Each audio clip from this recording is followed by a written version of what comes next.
This podcast is brought to you by the Arte Media Pantheon.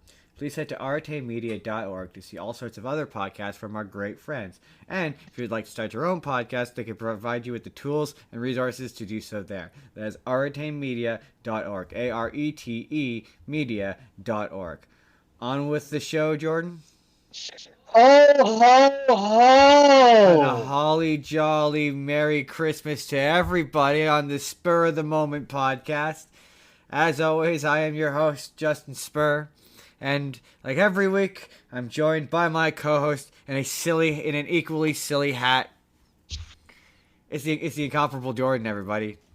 And for the Spotify listeners, you can't see, but we're wearing Santa Claus hats. That's what you're not seeing right now. This is what you get for watching the YouTube version. You get to see silly Santa hats and costumes. You get props. You get props. We do props. On today's show, we have some news, including the Superman trailer dropped this week. That sure is interesting. The Jackie Chan and Ralph Macchio Karate Kid movie. We got a first look at that. Put on the jacket. Take off the jacket. Put on the jacket. Take off the jacket. And then got Spider-Man. We don't got a ton of news this week because everyone's on holidays. And then we jump into, we're going to talk about Secret Level, and we have a Sonic 3 review. And then afterwards, yes, we're wearing the stupid hats because it's Christmas. We're going to be talking Christmas Part stuff. of your Broadway world says it's not silly, it's festive. Okay, whatever adjective you choose to use. We're doing Christmas stuff. We're talking about Santa Claus. We're talking about Rankin Bass. It's gonna be fun. It's gonna be delightful. It's been a delightful week and one unpleasant movie, but otherwise mostly delightful week. Let's start off with Jordan. Just for fun.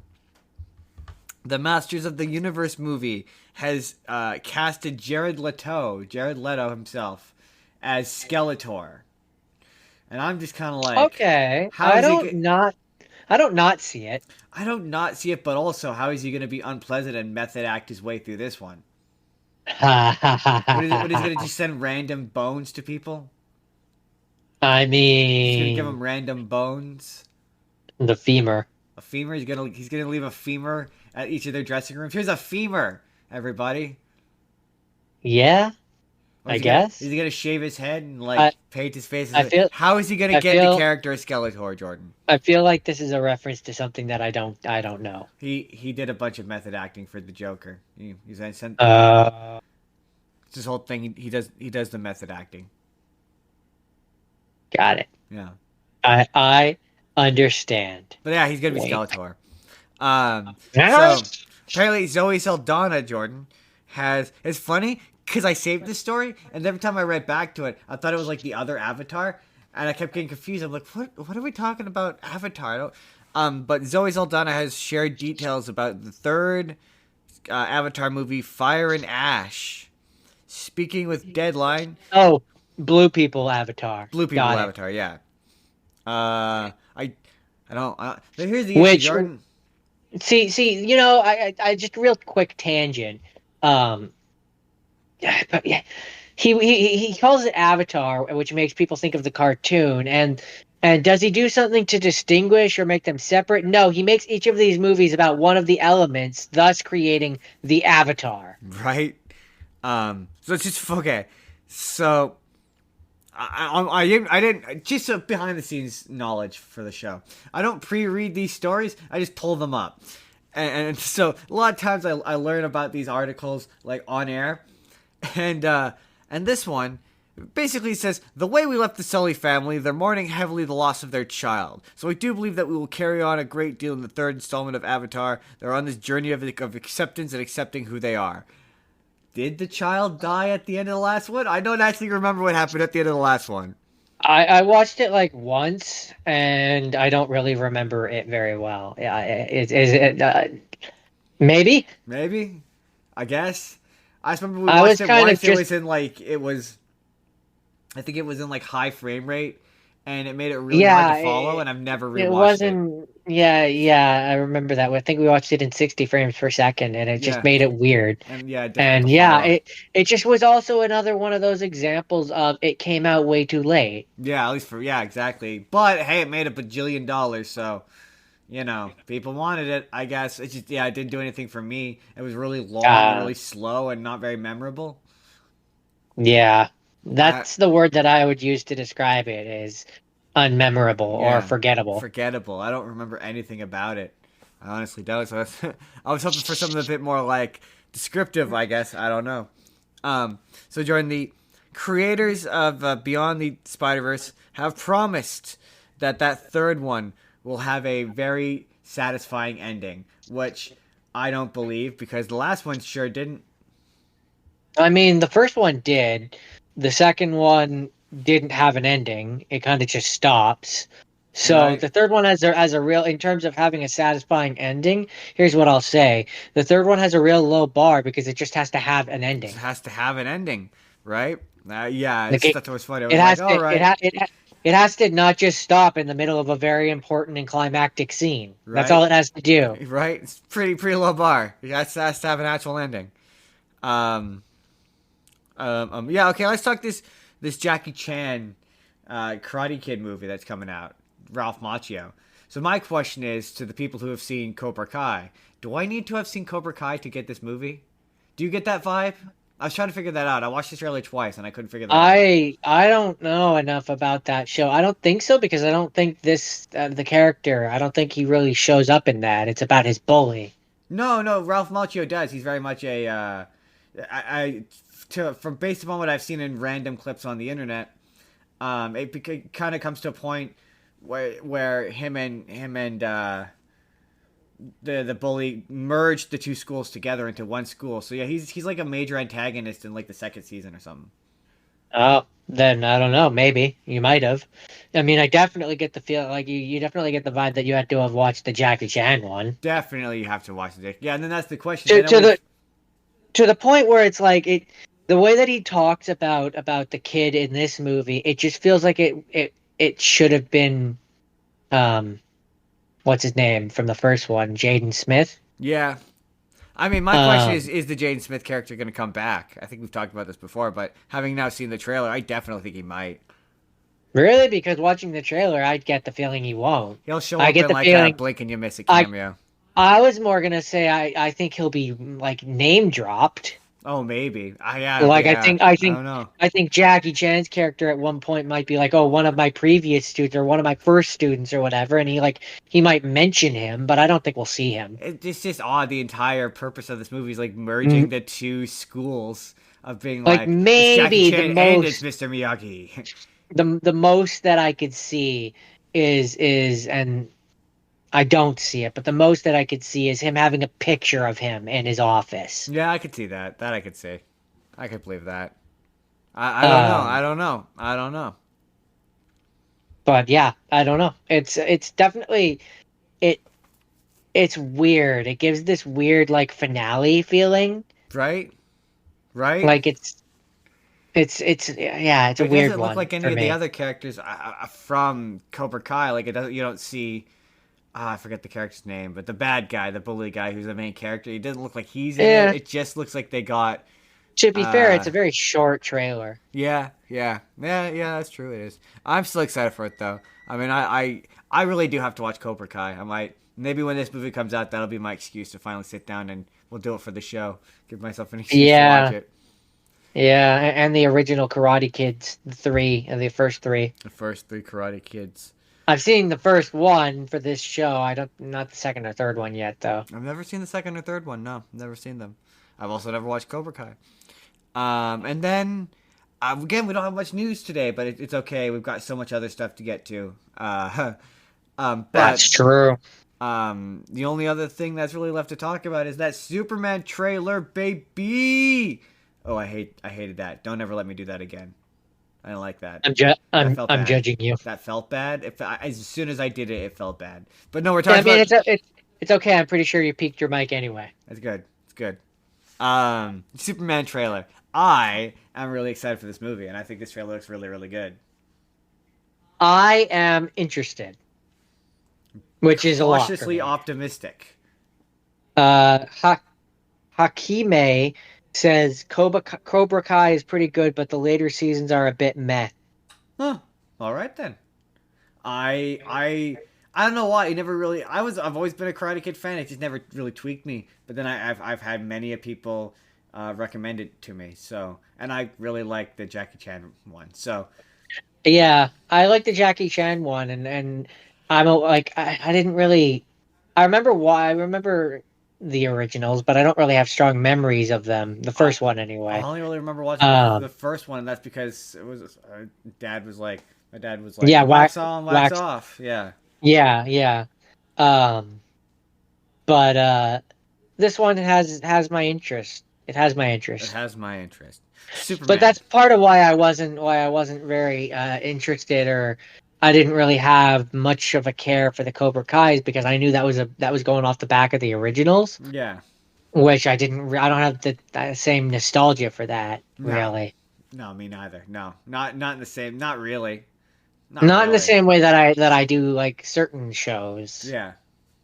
But Superman looks interesting. He definitely feels like He Superman. feels like Um, Superman.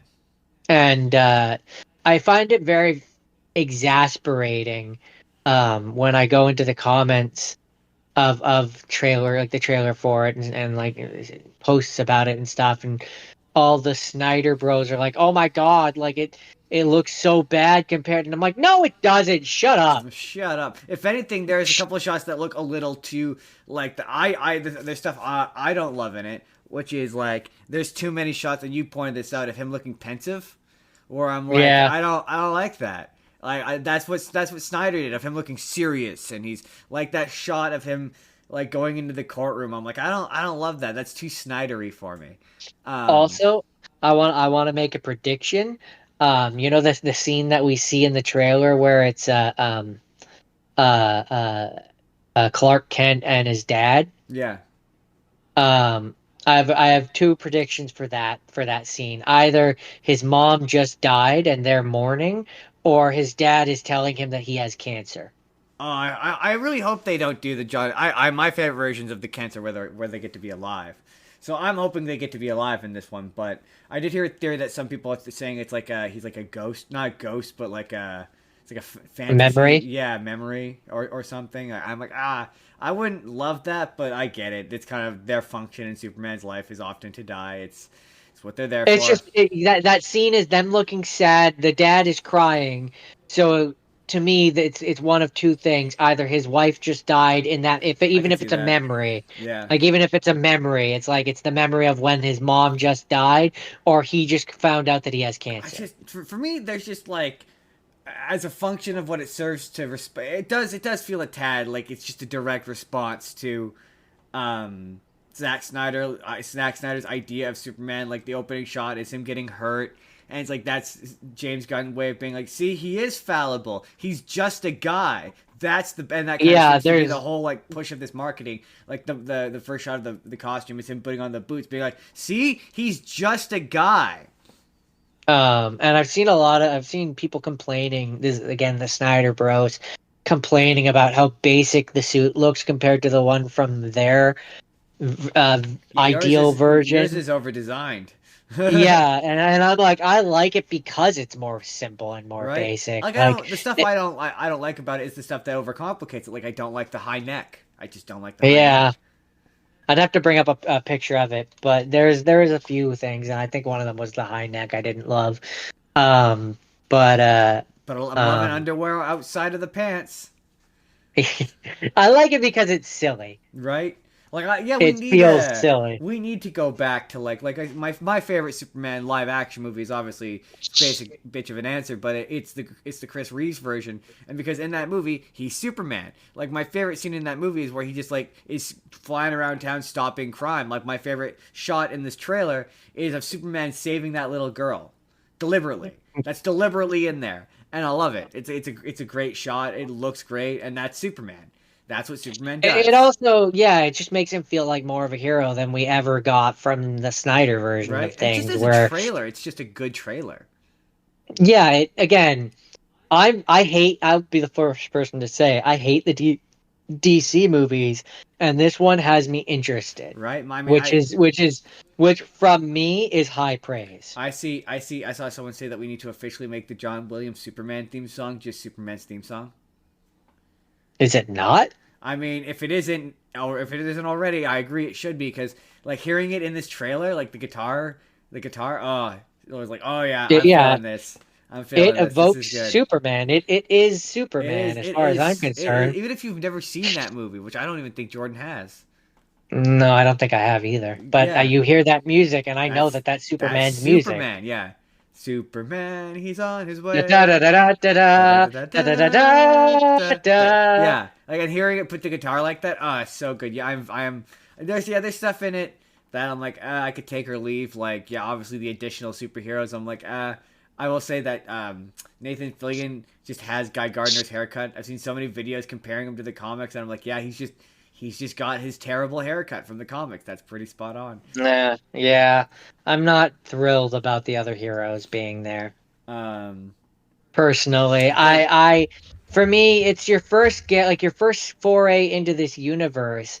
It should just be about Superman. yeah, but the idea is clearly supposed to be that That these guys are here, they're just part of the world, yeah, they the world exist. already exists. We don't need to. There are just other superheroes around, and I much prefer that. I'm tired of being like, oh, he's the Yeah, first one, and we're doing an origin no, again. that I don't like what I'm not saying that I don't want these characters to exist. I'm like he could name drop them. You can see like in a newspaper article about all these other heroes. Like you can have them exist without them really needing to Yeah, be but there.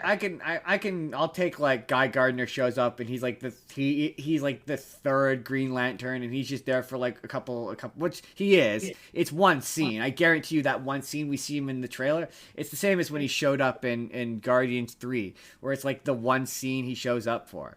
I don't imagine they're gonna be a major part of the plot. It's gonna be a Lex Luthor um versus Superman thing, and I much prefer this. Well, on appearance so far, I'm way into Nicholas Hoult as Super as Lex Luthor. Oh, he's way better than what's his name from the last one, who was just bad. Yeah, apparently This guy feels like Lex Luthor. apparently he's come out and said that he lost roles because of that movie, and like I don't want to be like good, but like good. Jesse Yeah, Eisenberg, you mean? yeah. Good. I want to You be should. like I don't want That was a terrible performance, and you should feel bad. Good. I don't want to be like good, but good, good, Good. I good. do. Good.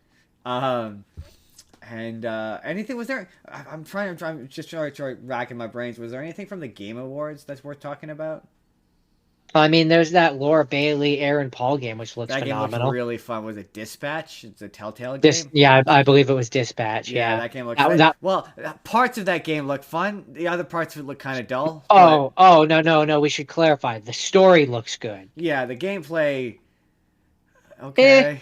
I could take it or leave it. I need to see it actually in like actual played out. Like the Yeah. trailer's not making it look good though. It's not making it look Yeah. good.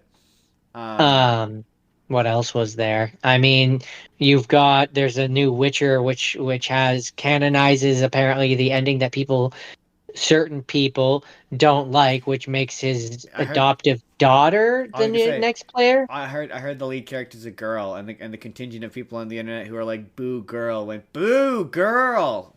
Yeah, basically. This is As what I understand this it, is what I heard. um, she in one of the endings of the game, the third game, because there's multiple endings.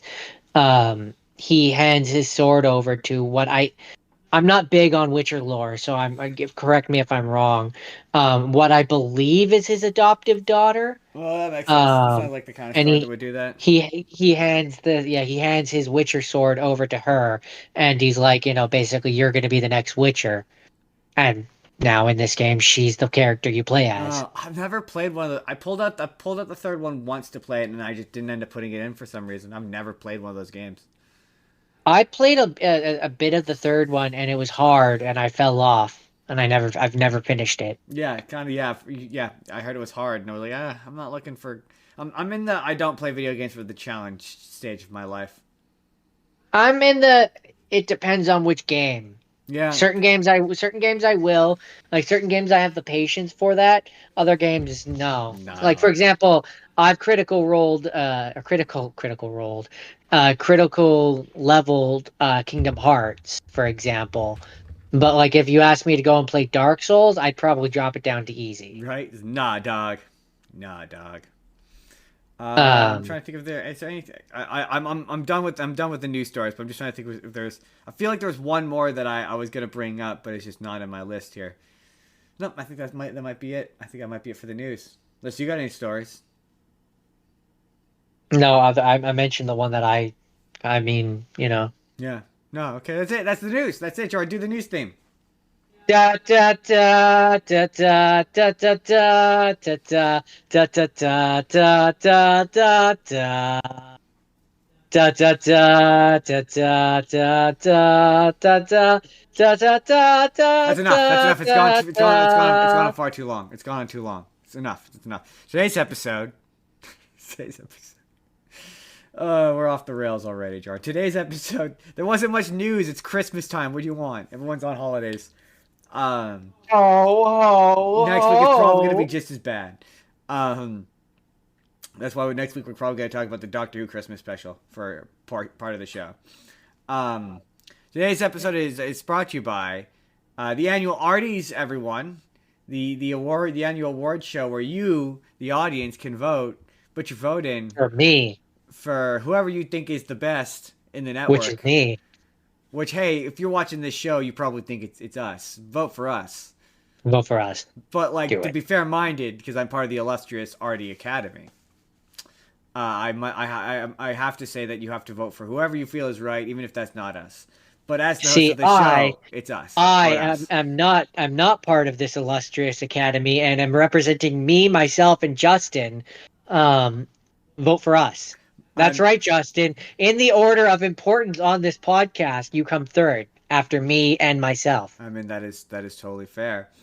Uh, and so the link I remember this time is in the top of the description. You can go there, cast your vote now. You have until the end of the month to vote for us. Vote for us.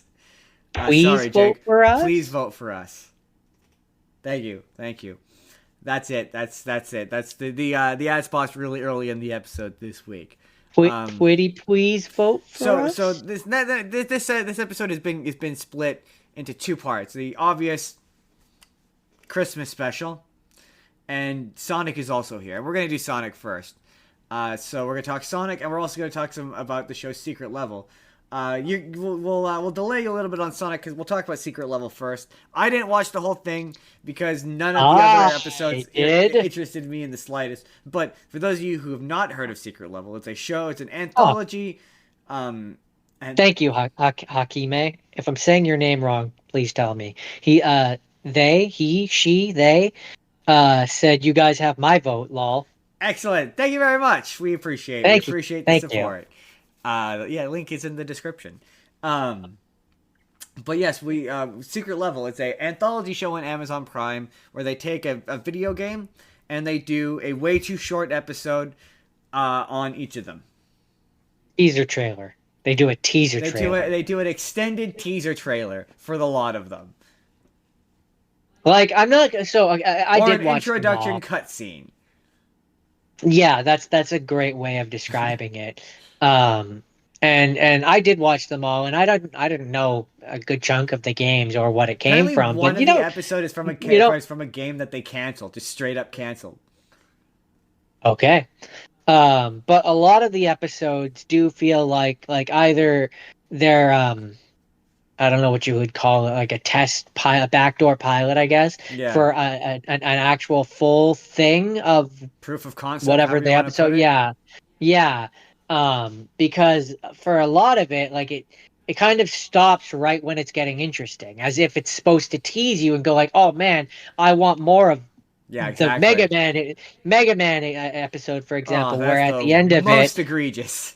spoilers by the way for these episodes. Yeah, we're gonna spoil them. But the Mega Man one, it ends with him wearing the blue suit and he's powering up to go fight Wily, and it's like that's just teasing the rest of the Yeah, show. that one's particularly egregious because that one's like 4 minutes long, and the rest of them at least get to be 10 minutes long. Some of them, like a couple, two of them are like 15. Some of them 15 get is to the be longest. 15. Oh wow, wow.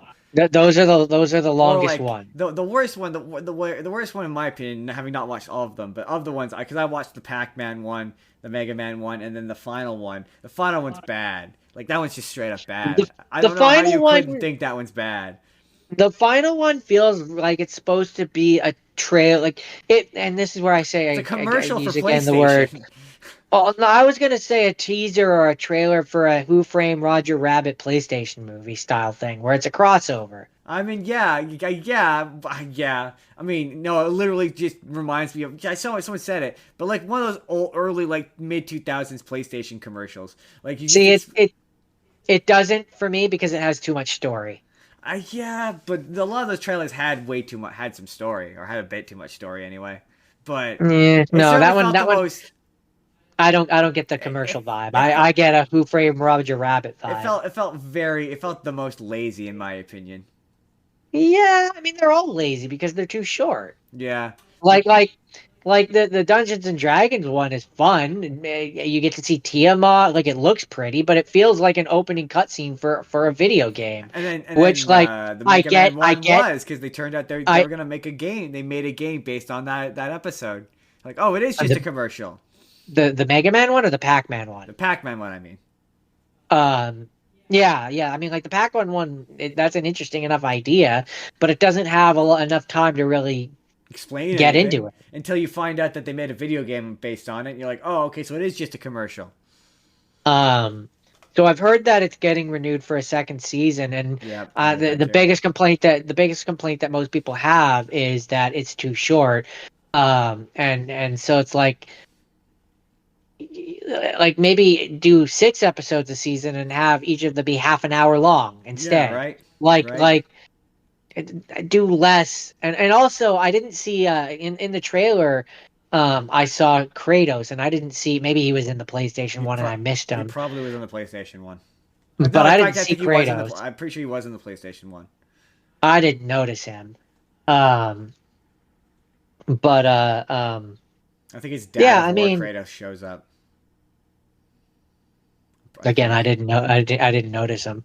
Um, it's. I appreciate what it's trying to do, and if it had been longer, I think it would have been better received. Oh yeah, I mean that's the number one thing. None of these episodes are long enough. None of them. Like, And like, some of them like, are I just egregiously short, and like the Mega it's Man one. it's frustrating when when I know that this show received a fairly decent budget. Yeah, Because it must have, if it got the right to all of these characters, it must have clearly. had a decent And, budget. it's not that they don't look And pretty. Like they like the Mega Man. oh, So not the Mega Man. The looks Mega Man one looks it pretty, looks but the it Pac-Man one looks looks pretty. gorgeous. I think the Mega Man one looks pretty too. Yeah, that one also looks pretty. Um, um, like they all look pretty. It's just clearly that's why is because all the budget went into them looking pretty. Right? Um, So yeah, like it's frustrating when I know of shows like, for example, and it's on Netflix now, but when it first started, it was exclusively on YouTube for free.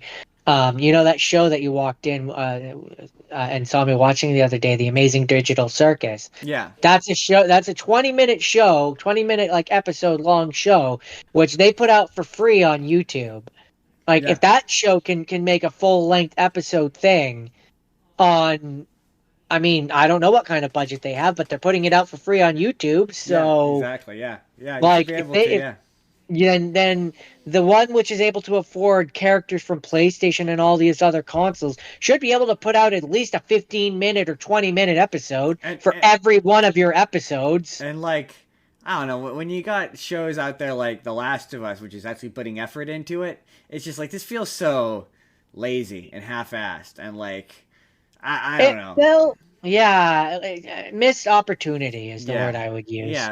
Like it's like Um, it's like every episode's like, oh man, it's just getting interesting. yeah, that's my issue. Is it feels like a teaser for, Or like one scene in a much longer thing that they have sitting off somewhere. yeah. Yeah. Yeah, like it just feels like so like they yeah, it feels like the creators of this show came up with this and are like, we can use this to test and see if there's enough popularity for any of these individual 5-minute clips to be a full movie Or in the case of or a Pac-Man, full thing. or in the case of Pac-Man, it's to sell a video game. Yeah. But even still, it's to test to see whether or not they could take that and make it into a full product, Yeah, yeah, whether for it be a sure. movie or a show or a game. That's just the point, is it feels like it's meant to And sell. that Pac-Man episode It's is probably the most interesting because it is doing the most with its source material, but it can't do any more than it's doing, which is like, again, not enough.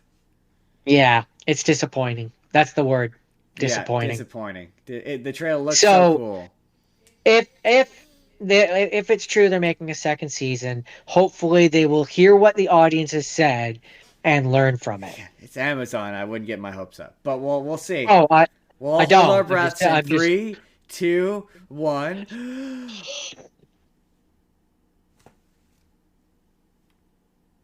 Oh god. Speaking or of if you're gonna disappointments, or if you're gonna keep doing short ones, I want more than 8 or right? 16 or whatever it was for the first season. Like I want like double. Right? Double. Double. Take those episodes and double them. Double it, please. And double Um, it and give it to the next person. double it, pass it on. No. Speaking of disappointments, Jordan, it's time to move the bulb to this side.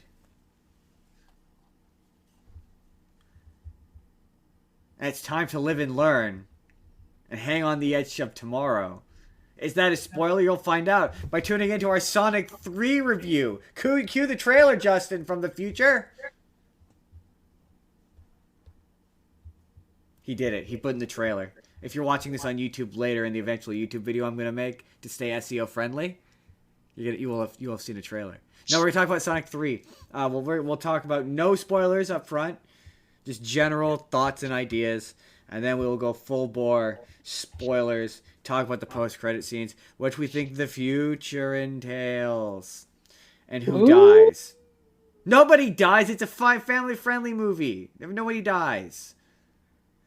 There's some close calls, though. Jordan, what do you think of Sonic 3? No, what's the story for Sonic 3, Jordan? What do you think? Maybe we should say the story. I mean, the story is, if you've seen Sonic Adventure 2, it's just Sonic Adventure 2. But worse. Um, it's different. It's a interpretation of the Some story. choices I didn't like. Um, it had choices that I didn't like. Spoiler-free version of events. Before we watched this movie, we said that Gerald Robotnik would probably be the problem. Oh, dear God, is he the problem? Gerald Robotnik is the problem. He's the problem. Maybe that'll Like be the YouTube video. we Sonic will 3, Gerald Robotnik is very much the problem. we'll go into details when we get to the spoiler stuff, but the spoiler free is just he is what I don't like about that movie. Yeah, he's just everything. I don't even like the performance. Like, I don't even think the performance is good. Everyone's just saying the performance is good. I don't Like think... I said, he is what I don't like about that movie. Yeah, All of it, full stop.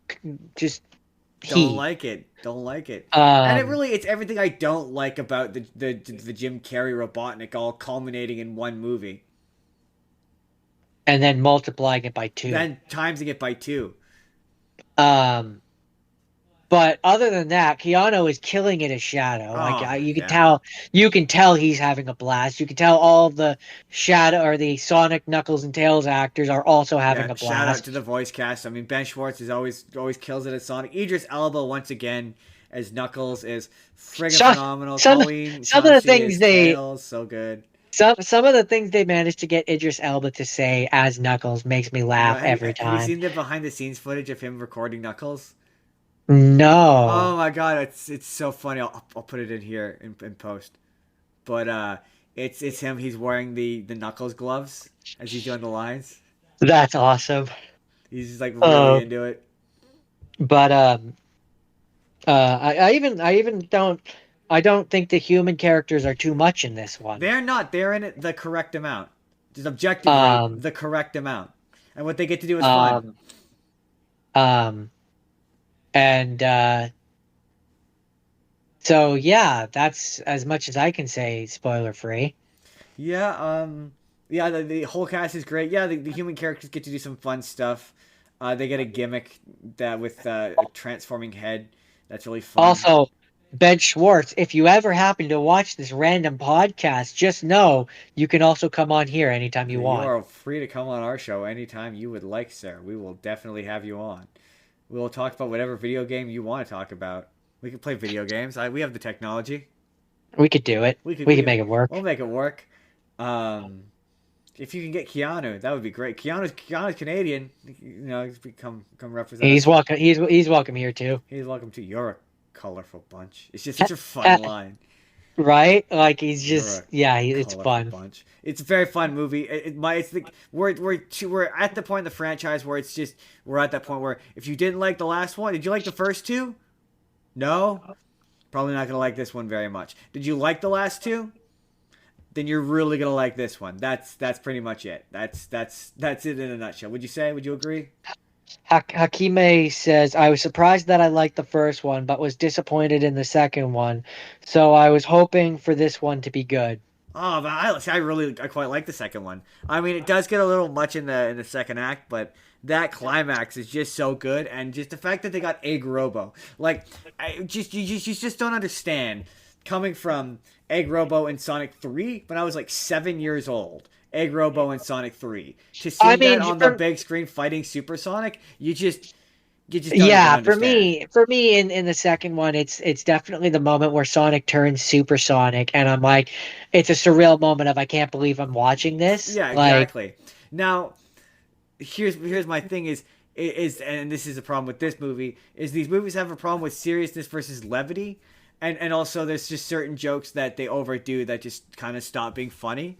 Um, I honestly, I just find that I like Jim Carrey, and there's definitely there's moments where I enjoy him as Robotnik, but on the whole, like overall, he's too over the top for me as yeah, he Robotnik. is. He by this one, it's getting to be much. And again, that Like could be it's because there's two of them this time, and they're like, okay, no, you know what? We've done it. If you like Sonic, go watch it. That's the spoiler free version. Let's jump into some spoilers because yeah, my God, Gerald Robotnik is awful. He is awful. so He's he's hold awful. on. We're gonna do spoilers, but we're gonna give it like a couple seconds. So anyone who wants to just click out, and then editing wise, you can put up the spoiler I warning. hear that wow, wow, wow. There we go. That'll do it. Okay. Because yeah, we're gonna spoil the shit out of this movie. Which there's not, well, there is. There's a big. We'll So wait till the very end to do the post credit and the mid credit scene because that's kind of a big old spoiler. But the rest of this yeah, goes exactly how you think it's gonna go. I mean, if you've seen Sonic Adventure 2, if you've If seen you've seen the Sonic first two Adventure 2, movies, well, if you've seen Sonic Adventure 2, then you know exactly how this story is going to go because it's just Sonic Adventure 2. I mean it's not though Um, because it skips out so many integral parts of it. But I just mean if you've seen the first two movies, no, you but I pretty mean the much know overall where this is gonna go. overarching story of what Sonic Adventure is. Shadow wakes up. Goes aboard the Ark. They use the Eclipse Cannon. Shadow and Sonic go supersonic, and Shadow to defeat the MacGuffin of whatever the Yeah, what I'm story saying is. though is you know that there's gonna be a big laser and they're gonna punch a big laser by the end of it. Like if you've seen the first two movies, you know where this is going. Like there's not But a big cameo that's coming well there is, but not in the well, movie there is, but itself. it's in the end Yeah, credits. it's not in the movie Uh, itself. Like there's no Haki, big Hakime says, "I like spoilers. It saves me time." Lol. the biggest spoiler that you could probably hear is that, and to be fair, there's a spoiler that would be a spoiler had the marketing because the movie really doesn't. It really wants the fact It that wants you to think, yeah, it wants to hide the fact that Gerald is alive for the movie, but they've spoiled the shit out of that in the marketing, and right. so it's like they play it like it's supposed to be this big twist, but it's like, well, we already know. Right. We've We seen yeah. The we've seen whole marketing has been it's Jim Carrey times two, baby. He's showing up. like He's doing twice the twice villain. and every scene. There's no exaggeration where, and I think Jordan, you're going to agree with this. every scene where it's the two of them is the worst parts of this movie. They are agonizing. They're I would agree with awful. that. Not one of them is good. Not one of them. The entire gag seems to be, look how close Jim Carrey can get. He's touching himself. Look, he's touching himself. So Look at him here's dance with himself. here's Dance, Jim here, Carrey. here's one thing that I will say. I do all the scenes where Gerald is matching, like is trying to fool Robotnik by matching his energy and being silly.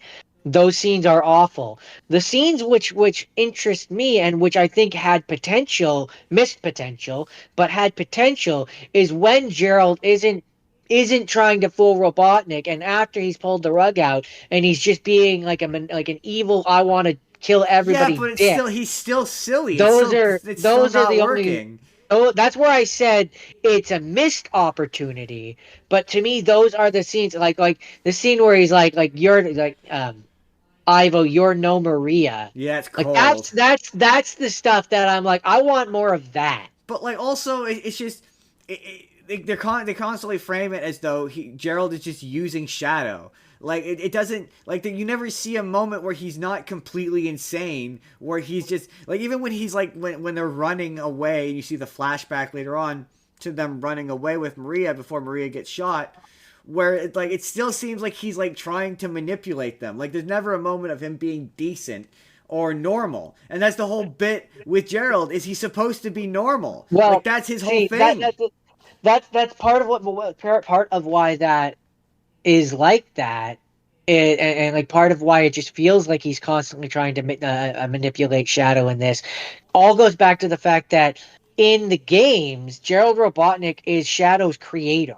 Yeah. He made Shadow, so he views him like a son, right? Like he that's kind of his entire perspective towards, or grandson or whatever. Like he views him as one of his own. Whereas in this, they just find Shadow. Shadow's Well, just some alien that they find, and word 789 says meow.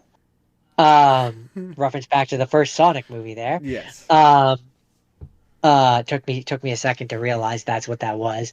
Huh, off rails there. Yeah, no. So in this one, like Gerald is just a crazy scientist. Right. Well, He's but I not mean, like they try in the to. They game, try to by having him be like, the kids are in danger. The kids obviously being referencing Maria and Shadow. But yeah, like, you're but the also way like that when he's portraying him, it just doesn't work. yeah, it's just not working. Exactly. It's just not working. And yeah, him being alive, they never explain it. They kind of hint that it's the quill that's been keeping him alive. And Yeah, like Shadow's Quill, Shadow's quill, and it's just like, yeah, man, which it's just I not a guess good performance. It's not. I There's so many, like the I guess. montage between him and him and regular Robotnik is agonizing. Oh, so unfunny.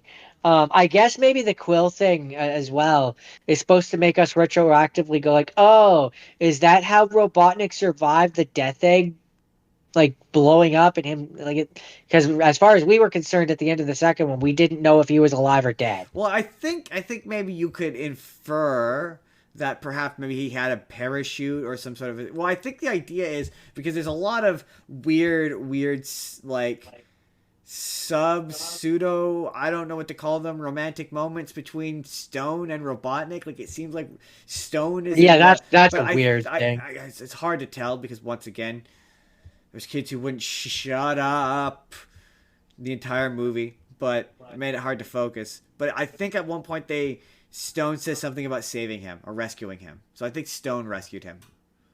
Okay. Because I took it to mean like, oh, do the quills make them immortal? I certainly think clearly it's prolonging their age and making them older. I guess. Younger, making them able to live Well, longer. Because yeah. Gerald is supposed to be like 111 or It's just something. like this is another one of those times where it feels like this got at some point somewhere along the way some subplot, something got cut out. It feels that way. Oh, I mean, to me, it also just comes. Okay, to Or me, the it comes plot also across. doesn't make any sense. To me, it comes across like in the original interpretation of this, they were gonna do the thing where Gerald dies and he was just a video and like we saw him in flashbacks and stuff.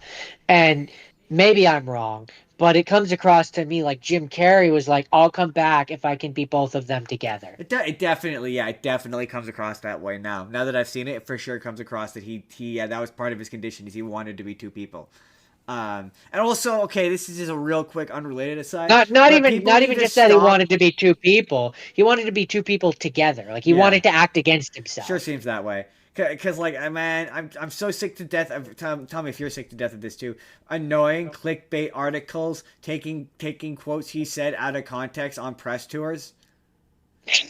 Like when he was like, "Yeah, I needed the money," Yeah, and then all I saw for weeks was Jim Carrey comes back from retirement because he's poor now. right? Or like, the only way I'll come back is if they bring me a script on 12 plated gold. And Jim Carrey said that they brought him script on 12 plated gold. Like, no, obviously not. No, No, no, that's he did.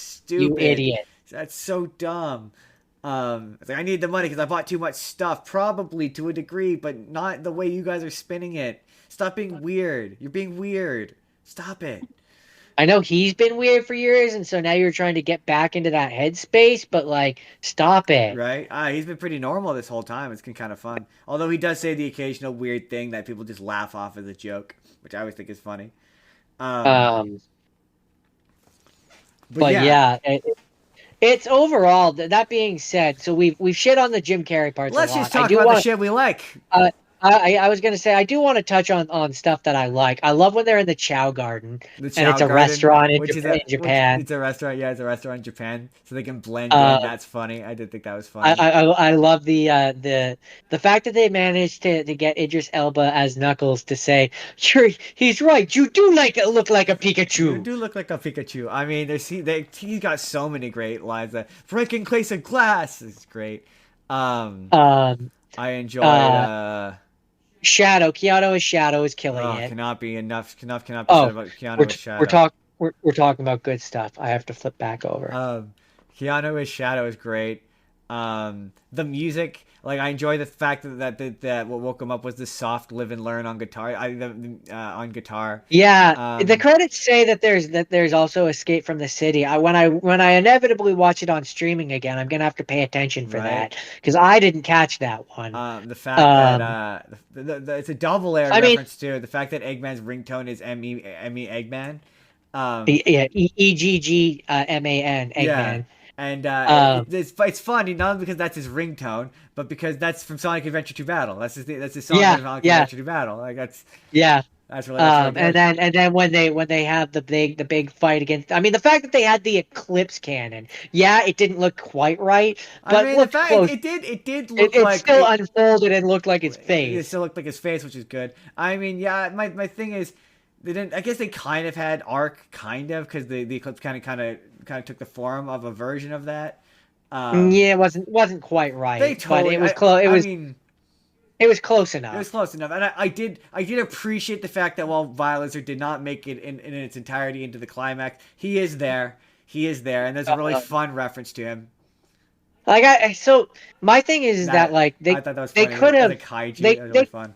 they could have had the arc. That's the frustrating thing. Like they had the whole testing with Shadow thing be on this military base, but like you totally could have had it be where it was like, yeah, we started out there, but my energy was too dangerous for the Yeah, planet, so exactly. we built the arc so that we could safely contain it. I mean, you also could do the same thing with Biolizard and be like, they tried to create their own version of Shadow, and it turned into this monstrosity, and then have it mutate into like a lizard thing.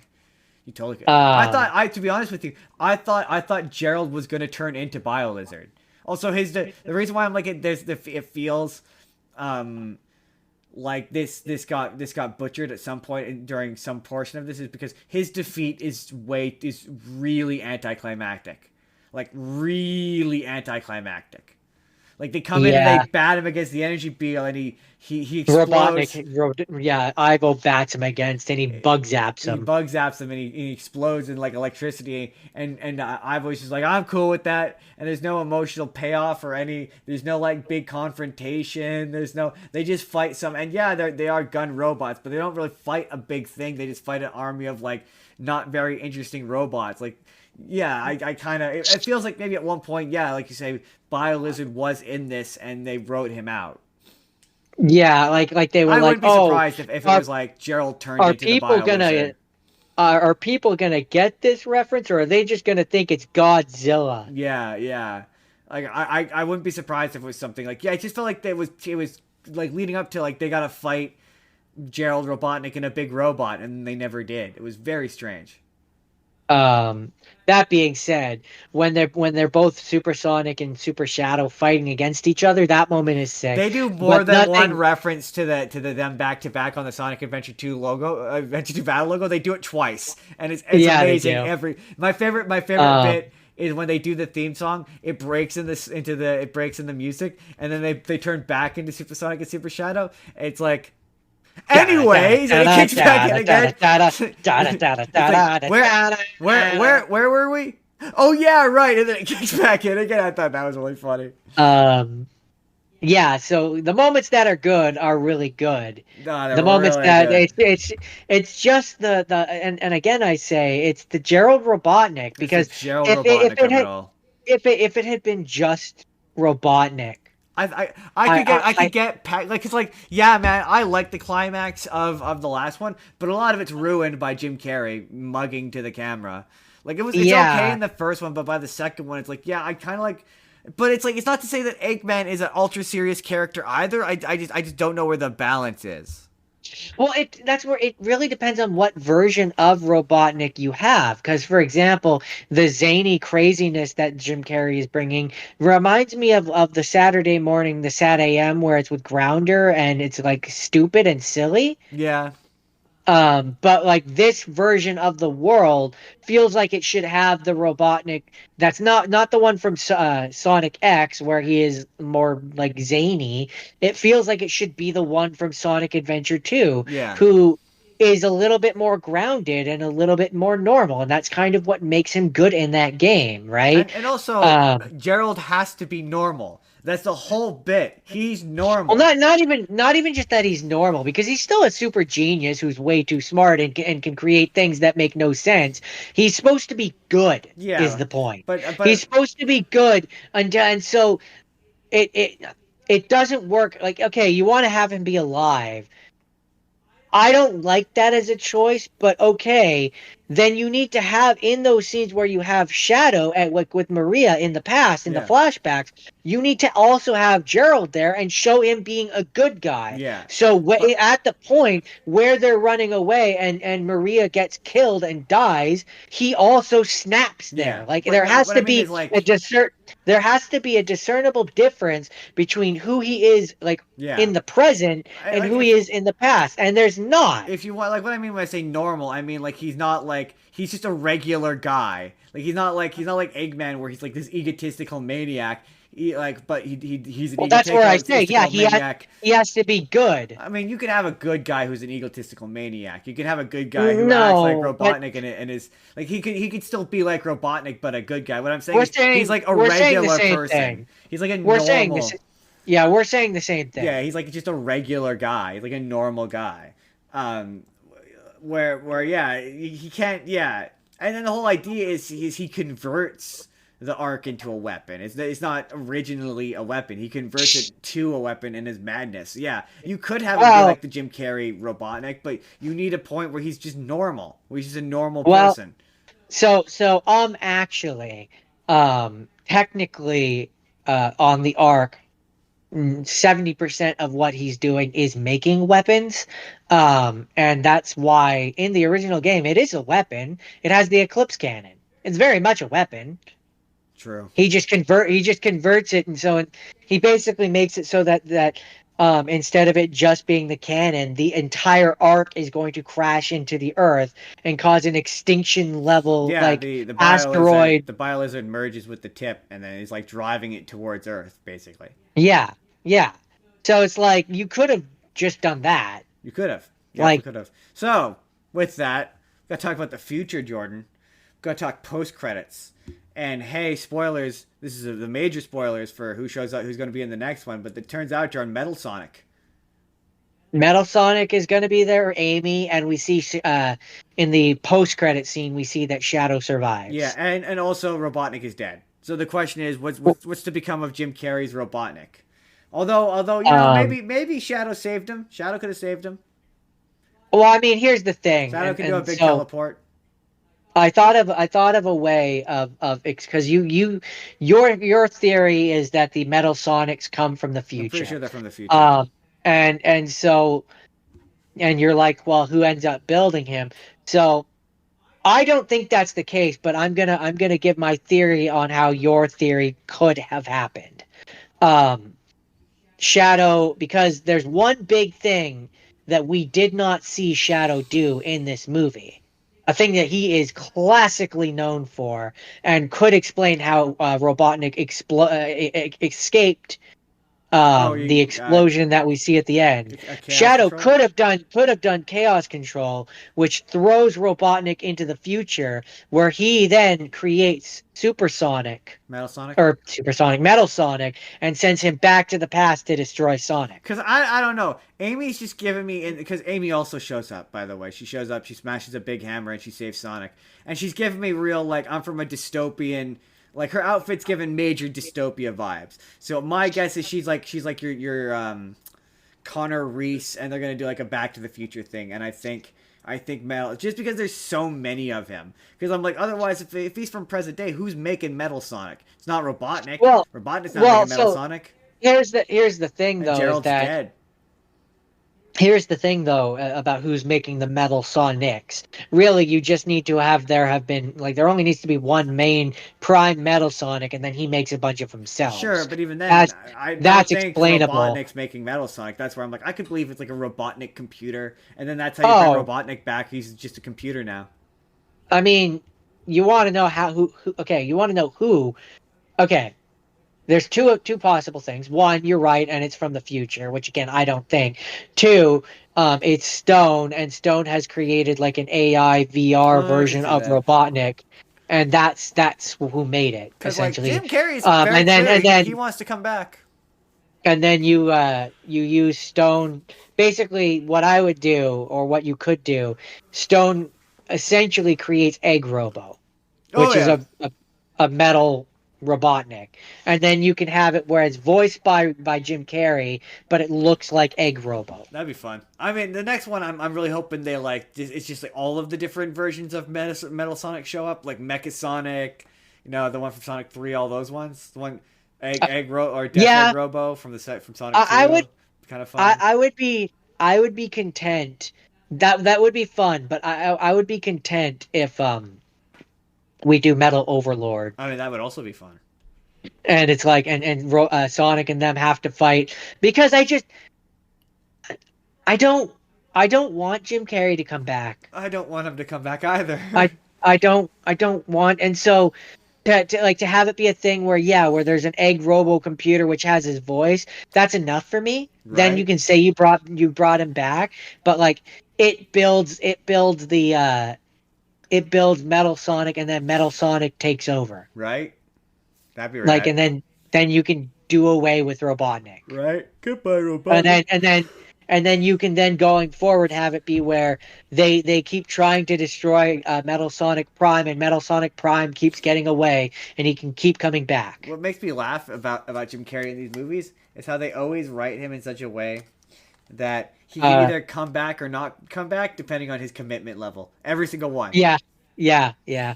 Word 789 says we will have a Sonic 4 now. Yeah, I believe they've They confirmed. have absolutely confirmed the Sonic 4, yeah. This movie's making crazy money. Um, That Keanu Reeves Shadow the Hedgehog be selling lots of money. and then there's also the fact that, so part of the reason, especially after seeing the post credit scene and seeing that Shadow survives, the fact that I, this is one reason why I think they will be doing a version of Metal Overlord, is because the teleportation stuff that Metal Sonic is doing is very much what Shadow does in these movies. Yeah. So to have the Metal Overlord trait of being able to um he doesn't absorb their abilities, but he scans their abilities and can do like their stuff. Yeah. Um, so to have it be where this version of Metal Sonic is capable of that, Yeah. It just kind of makes sense that then, and this is where I say I don't necessarily think that Metal Sonic is from the future. I do think Amy is from the future. I could see that. Um, I I think could see that. she comes back, like she comes back to make sure Metal Sonic loses, because otherwise in her future Metal Sonic becomes Metal Overlord and takes over Because the world and defeats them all. there's just so many rumors that Silver was going to be in the next one. So I think Silver will be in the next one. I think Silver is going to Um, be in the next one. I could see it being a thing where Silver sends Amy back. Silver and Blaze. Blaze the cat I think will also probably show up. I don't know about Blaze. Blaze isn't popular enough of a Blaze is character. kind of a major character though in the time travel stuff. I could see them doing. Yeah, you're not wrong, but I just don't see a world where we get Blaze before we get Rouge the Bat. I mean, I don't know. I know that we're probably going to get Silver though. That I won't be surprised. I could see Silver and Amy because they're both They're hedgehogs. both hedgehogs. And then we'll Um, finally reveal where the power comes from. Fair. But yeah, so that's kind of all I have to say about Sonic. Yeah, it's all right. People are being way It, too nice to it on the internet. It's kind of remarkable. Like people are like it's the most amazing. It's not. It's about a comparative quality to the last two. Did you like the last two? You'll like this one. That's what I would say. yeah, my biggest again my biggest slam against it is it's got too much Jim Oh, it's Carrey. got way too much Jim Carrey. Dial back the Jim Carrey. One Jim Carrey next time. One. Don't be like three. Don't be like three next time. I know you want to do three. No, Don't do three. have him be Egg Robo, and have it be where he's like kind of under the control of Stone, Or and Stone like, is actually the bad guy. don't bring him back at all. Or don't bring him back at all. But if you have, He got pretty atomized in this one, so you know. if you have to, then do it my way. Um, that's it. That's Sonic. I think that's Sonic 3. Go watch Sonic 3 and like and subscribe to this video. Take it away, end card Justin. So now, everyone, now it's Christmas time. It's time to talk about Christmas stuff with our Christmas special. Ho Time, ho ho. ho, ho, ho, everybody. Jordan, ho, ho, ho, you get to go first. Ho, ho, ho. All right, so I'm I've got a bunch which are the same story. Like I've got uh, sorry, words are hard.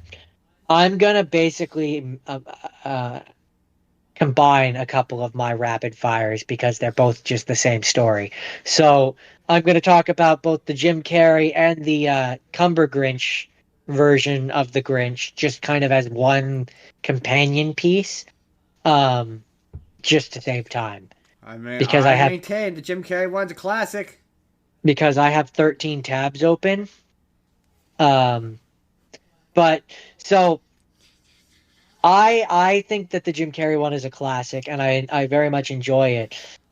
He's Absolute kind of a classic. dick. He is a total dick. Like even when he goes nice, he's a dick. And yet he is the version that I have sympathy for both of them, and I don't think either of them is actually the bad guy. No, The Jim Carrey one, the mayor is the bad guy. Everybody starts laughing and tormenting at the Grinch because of the mayor. it's true. The Grinch, Cindy Lou, who convinces the Grinch to come down and join the jubilation, and he's having a good time and enjoying himself and learning to not hate Christmas, and then the mayor has to fucking antagonize him again. I mean, Like I always really, maintain my really, favorite bit is where the random guys just like where the mayor just admits to embezzlement, like paid for yeah. by the generous taxpayers of Of Whoville. I'm Whoville, sorry, a what? brand new car. Sorry, what? And I would be the guy in the back going like, "Sorry, my taxes are paying for what now?" What am I? What was that? I mean, we have a giant pothole in the middle of the street there. Couldn't it? You should probably be paying to fix that. Not okay. Okay. Probably should Merry pay. Christmas. Okay, Merry Chris. Probably should pay to fix that. No. Um, Also, I also and like I'm just saying, child the mayor, and look, I'm allowed to say this because I was a fat child. Only I'm allowed to say this, okay? Unless you were also a fat child, then only us fat children are allowed to say this. he has entirely too much self-confidence and self-esteem. Oh, he would not. He would not be as popular in that class as he was. He was fat. If I He were would Kid have been at the Grinch, bottom.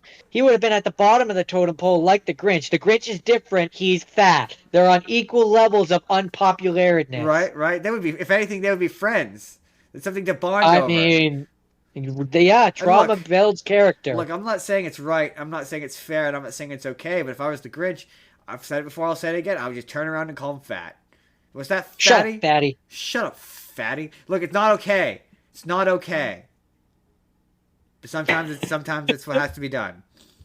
Sometimes you have to put a fat kid in their place because otherwise they take up two spots. Right? Sometimes you have to bring a gun to a knife fight. Hakime got a kick out of that. Said LMFAO. It's just he does. Wait, what was that? Do I smell bacon grease? Fat. Wait, the minute he handed me that razor and said "nice hack job," I'm like, "What's that? What's that? Do I smell bacon grease, fatty?" Again, it's not right. It's not okay, and it's not fair. Oh no, Fair. Justin. The Grinch had super strength. I would have just picked him up and tossed him across the room. What's that? No. Hakime says it's okay sometimes. It's okay. It's okay.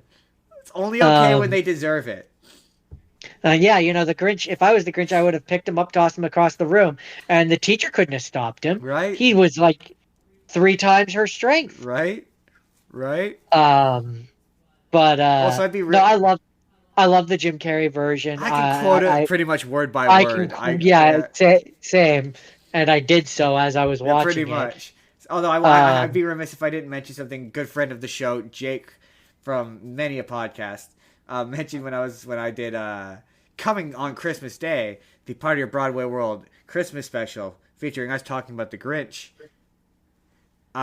You guys, not me. No, Jordan wasn't there. Jordan didn't get to be there. Some of us had to work. He has a day job. But no, he mentioned that the bit where the Grinch lands, that story is clearly a metaphor, and I never picked up on it because I'm like, it's like the Dr. Seuss world. Like, naturally, they came in on little weird umbrellas. Oh yeah, it's their version of the stork. Yeah, and he pointed out that the old ladies are at a key party, which is a swingers party. So the Grinch was conceived during a swingers party, Jordan. As an adult, the thing that made me go like, oh yeah, the is definitely a version of the stork is the part when the one guy's like, oh, baby's here. Yeah, it looks like your boss. Why does it look like your boss? Yeah. Every time. Why indeed? I don't like. See, the only thing that would have made that funnier is if you found out she worked for the mayor. Right? She works for the mayor. Your boss, the mayor. Why does it look like the mayor? Why does it look like the mayor? Yeah, that movie's really fun. Benedict Cumberbatch version. Benedict, the Cumber Grinch version, I enjoy, but not as much as the Jim Carrey version. It's really funny because on Threads, people hate the Jim Carrey version and they love the Benedict Cumberbatch version, like modern day people. Like I saw one thread which called the Jim Carrey version the Scary Grinch, the animated Boris Karloff one the Actual Grinch, and the Benedict Cumberbatch one the Good Grinch. And I thought that was really interesting.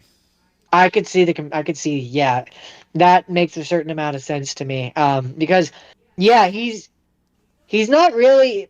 He's just a guy who doesn't like Christmas. Like, he just wants to be left alone. Right. Which, like, as a person who doesn't really much... I know I'm wearing the Santa hat. Doesn't really much care for Christmas. I get that. Also, he has terrible social anxiety, which I also understand. My thing with that one is, yeah, it's a lot of, like... His neighbors are just kind of all right. If you just had a conversation with them, it probably would resolve most of their issues.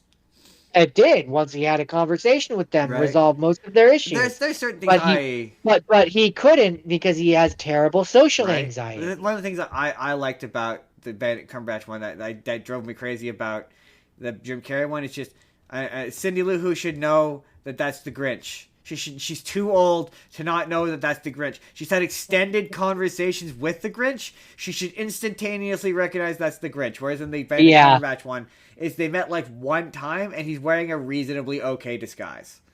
Yeah, yeah, I get I that. dislike Plus, how plus, plus, in the Benedict Cumberbatch version, um, because of the way that they animate it, Cindy Lou Who comes across as being much younger. yeah. So her I not realizing that it's him is also just more believable because she's just younger. I generally don't love how they've contrived a reason for her to have that scene with him though. I do think that's kind of dumb. Also Yeah, I mean, the what was wrong? What was wrong with her just waking up and needing a glass of water? right and like I will say that I think the in the Jim Carrey version the Santa very much exists. He's real. We know he's real. Whereas in the Yeah, we Benedict see Cumberbatch him. version, there's the idea that he's probably kids earmuffs. Not real. Okay, kids, you can take your earmuffs off now. It's safe. Did you say something? That it's not important. It's not important. Did you? I don't. I must not have heard how you said that Santa's not You can't do it. You can't do it. Santa. He's not. You can't do it. He's not going to forget your hopes and dreams, and he's going to make sure that you have a happy Christmas. No monster There, would ever say opposite. there. I said it. Right? I said the truth. I Right. said what is as far as anyone knows is the Do you truth. have anything else you'd like to say about? I like the Jim Carrey version more, but that's because I'm an adult. I'm gonna. Yeah, that's my thing. Is I have more of a nostalgia for that one. I just the surrounding marketing. It's always gonna be the Jim Carrey one. During my first one. Now let's get this out of the way. Let's do the one that we did together first, which is Dear Santa. Dear Santa. That was my next thing I was going to bring up anyway, so that Beautiful. works out. Synergy. Synergy. On Amazon Prime, it is, if you have Amazon Prime, it is Jack Black, and it is a young boy, and the young boy is dyslexic, and instead of writing a letter to Santa Claus, he accidentally writes a letter to Satan, who appears and offers him 3 wishes, and it then at that point becomes Christmas Aladdin. Party, yeah, it does become Aladdin. Party Broadway World Podcast says it's for the storyline though, Justin, as to why she doesn't say she knows that he's the Grinch. Obviously, yes. So the story can happen. Yes, I'm aware, but still, it's dumb. Dear Santa though is fun. It's cute. It's cute. I really like the kid. The kid is really cute. I just love how he's just genuinely a nice kid. Like he's just genuinely just a nice kid. And his friend is just genuinely a good friend. That was my favorite bit. One of my favorite bits is at the beginning where he's like, "Why did you lie about me? I really am your friend. Like it wasn't necessary." I have your friend. Why did you tell them I have cancer? Right? And so then every time they see him, he's like, "Oh yeah, the cancer's okay. Thanks though." Yeah, you look real healthy. And yeah, I love how he uses his second wish for him to fix his teeth. There's a really funny bit early on where he's talking about going to a Post Malone concert, which instantly makes you go like, "Oh well, Post Malone's gonna show up," and then Post Malone does show up in like the weirdest cameo where he just turns into a Post Malone concert, which is really funny. It gets really dark in the middle when spoiler alert, big old spoiler alert. Go watch this movie, come back, and finish this episode. But you find out that his little brother died in a tragic accident. And it was like, whoa, this got dark. Yeah, that took a turn. That took a turn. Also, Party Broadway World Podcast says, we've talked about this on my in my Christmas episode. I'll die on that hill. We will. Check out that episode coming on Christmas. Wednesday. Yeah, no, the kid died, and the kid brother, yeah, was like, whoa. And then like that parents have been fighting as a result of that, and you're like, man, this is really dark. Which I mean, it is described on Wikipedia as a Christmas dark fantasy comedy film. I mean that is, and then it also turns out, spoiler alert, that Jack Black is in fact not Satan. He is one of Satan's minions, and Satan is in fact Ben Stiller. Was that Ben Stiller? That was absolutely Ben Stiller. I didn't even realize that. That's And funny. yeah, you find out that he can't Oh, take. he's uncredited. That's funny. He can't take the kid's soul because all the kid's wishes are for like the good natured, because he's a good kid, and so he gets his soul back, and the parents get together back because his third wish is that his parents don't break up.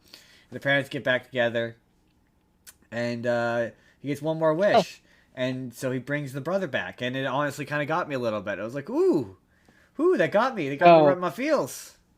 so a thing that I didn't realize, maybe I must have missed this. Kyle Gass is Liam's science Yes, teacher. yes, he is. Yep. I must have missed that. Yep, definitely Kyle Gas. Yep. But yeah, it's Um, otherwise a cute movie. it's cute, it's fun, and it's definitely a different kind of Christmas movie. Right? It's for sure a different kind of Christmas movie.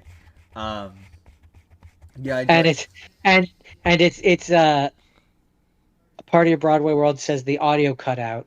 The audio cut out. Audio cut out. Definitely a different kind of Christmas movie. That needs to be working. When I turn my sound up. Let's try mine. It says my audio's working. In my settings, it's working. Hold on. Maybe she means we peaked the mic. It's possible that we peaked the mic. Um, when I turn my sound up. Let's try mine. No, we're good. It says my audio's working. In my settings, it's working. Yep, no. According to my YouTube, it's working. Okay, well we're gonna go ahead. We're gonna So press yeah, on. it's not to be confused with Dear Satan, a 2024 Filipino comedy film with the same I premise. don't know how you could confuse the two, but Well, I mean, they have the same premise and a very similar name. I could absolutely see how you could confuse the wait, two. is it the same? Is it actually the same premise? Well, it says on the Dear Santa Wikipedia, at the very top, it says not to be confused with Dear Satan, 2024 Filipino comedy film with the same premise. That's pretty funny. That's funny. George, do you have anything else to say about Dear Satan? It's totally worth checking out if you have Amazon Prime. Apparently, the Filipino version, I've clicked on it now. It was later renamed Dear Santa. That's funny. It's an unreleased Philippine Christmas horror film. That's funny. That is funny. I don't have anything else to say. It's fun, and those who like these kind of movies should go check them out. It's totally worth checking out. Jordan, what's your next one? Oh, we're counting that as one of yours? Yeah, why not? Unless you want me to do All another right. one of mine. No, that's okay. Um, get away from that cookie. I did Jingle All the Way, Jingle All the Way. and It's that another one that like. There's no reason why people should like that. I think that's a Christmas classic. I guess that's how I would start this. It does the audience consider Jingle All the Way to be an iconic Christmas classic? Is it a Christmas classic? I mean, I consider it a Christmas classic from my childhood because it came out in 1996, like kind of during the peak days of when I actually remember things. Right? Um, and this was one that I definitely remember watching this with my cousins. Right? I remember watching it. Um, I remember watching it year after. I can still quote, so I can quote it. Shut up, Booster. The Dash and Dance of Prancer Vixie comic. It's half the reason why I know all the stupid reindeer. Party of Broadway World says, "I'm glad that I caught that the audio cut and was able to tell you, unlike when I didn't know because I was in the live stream. Yeah, I mean, yeah. Uh, Jingle All the Way is not good in my opinion. I mean, it's not good, but it's It's not. That's the thing. We're not saying it's good. We're saying it's a classic. You can right. have a classically bad movie. Right? I love that movie because it's bad. Arnold is It's phenomenal in it. He's terrible in a way that's amazing. it has charm, It has is what I'll charm. say. His facial expressions are delightful. Like in the beginning when she tells him to get the doll and his eyes just go, he does that extreme close up as his eyes go wide. It gets me every time. It's so. And Phil Hartman. Phil Hartman's an absolute delight. Oh, he's fantastic. Also, fun fact: it had a budget of 600 to 75 million, and the box office was 129.8 million. Yeah, I mean that makes So sense. it did fairly well. It did good. Yeah, I mean, yeah, it was a very popular movie. Nobody likes you, Booster.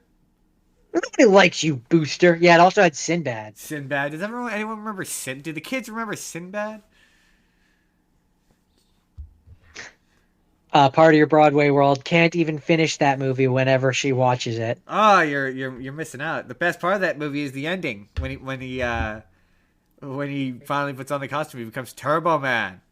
Turbo Man. And it's got Jake Lloyd of Star Wars fame before he went on to do Yeah, Star Wars.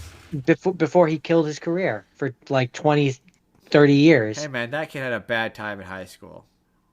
And now he is living it up, I assume. Yeah, there's a reindeer. He's finding a reindeer. Jordan, is there anything else you have to say about? Dasher, Dancer, Prancer, Prancer, Ratata, Vixen. I mean, Jordan, you know it's Dasher, Dancer, Prancer, Vixen, Comet, Cupid, Donner, Blitzen. Yeah, shit, definitely. You know that. Hakime says, compared to movies out now, I would consider this a masterpiece. Lol. I mean, it's pretty good. Masterpiece feels like a strong word. Classic. I would use the word it is classic. An absolute classic. Jordan, any closing thoughts on Jingle All the Way? It's fun. Will you watch Jingle All the Way 2 for next year? Absolutely not. Will you commit to that? No. On stream right now. I will commit to not doing that on stream right now. Flash forward to a year from now, he's doing it. No, you're doing it. With Larry the Cable Guy. You're doing it because I've somehow conned you into it. I tell you what. That's his classic iconic catchphrase. I'm Larry the Cable Guy. I tell you what. I'm in Jingle All the Way too. Haley says I'm assuming response to Hakime, that seems like a strong word. Jingle All the Way 2 seemed unnecessary. I mean, yes, it is. It was unnecessary. Very unnecessary. Jordan, that's it, right? Yeah. So when I set out this week, I was gonna do it. I'm gonna do weird Christmas movies, right? So I have two here that are just weird. The first one is a movie called Black Christmas. And I went into that one being like, there's no way. To my knowledge of that one's a slasher flick. There's no way it's a Christmas movie. So I put on the remake. And it's basically a version of, you know, the old urban legend where it's the babysitter and the person phones and keeps phoning them and hanging up, and then they phone the police, and then the police Scream? are like, the killer's in the house. Yeah, isn't that Scream? Scream is a variation of it as well, but this movie's based on that. So it's a sorority house.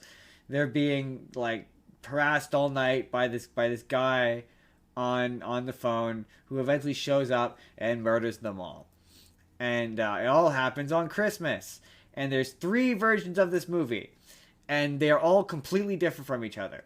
But in the original, it's kind of the same. The one I watched was the remake. In the original, you never find out like anything about the killer. You don't find his backstory, who he is, where he came from, anything. And the remake, part of your Broadway World podcast says, now that is a classic. Carrie I'm assuming that says Elways, amazing in that movie. Lol. Which one's that? Black Christmas? I'm assuming so. I watched the remake. I didn't watch the original, so I honestly don't know. But Careylwes.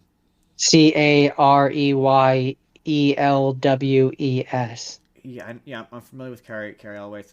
Is he in Black Christmas? Are you talking the original Black Christmas? Because if he's in the remake, or unless you're talking the newest one, which I didn't watch. I watched the second one. She says Black Christmas. Yeah, maybe she's talking about the remake, because I don't recall him being in. He's not in the one I watched. Not that I can the recall. remake. The remake. The 2019 remake.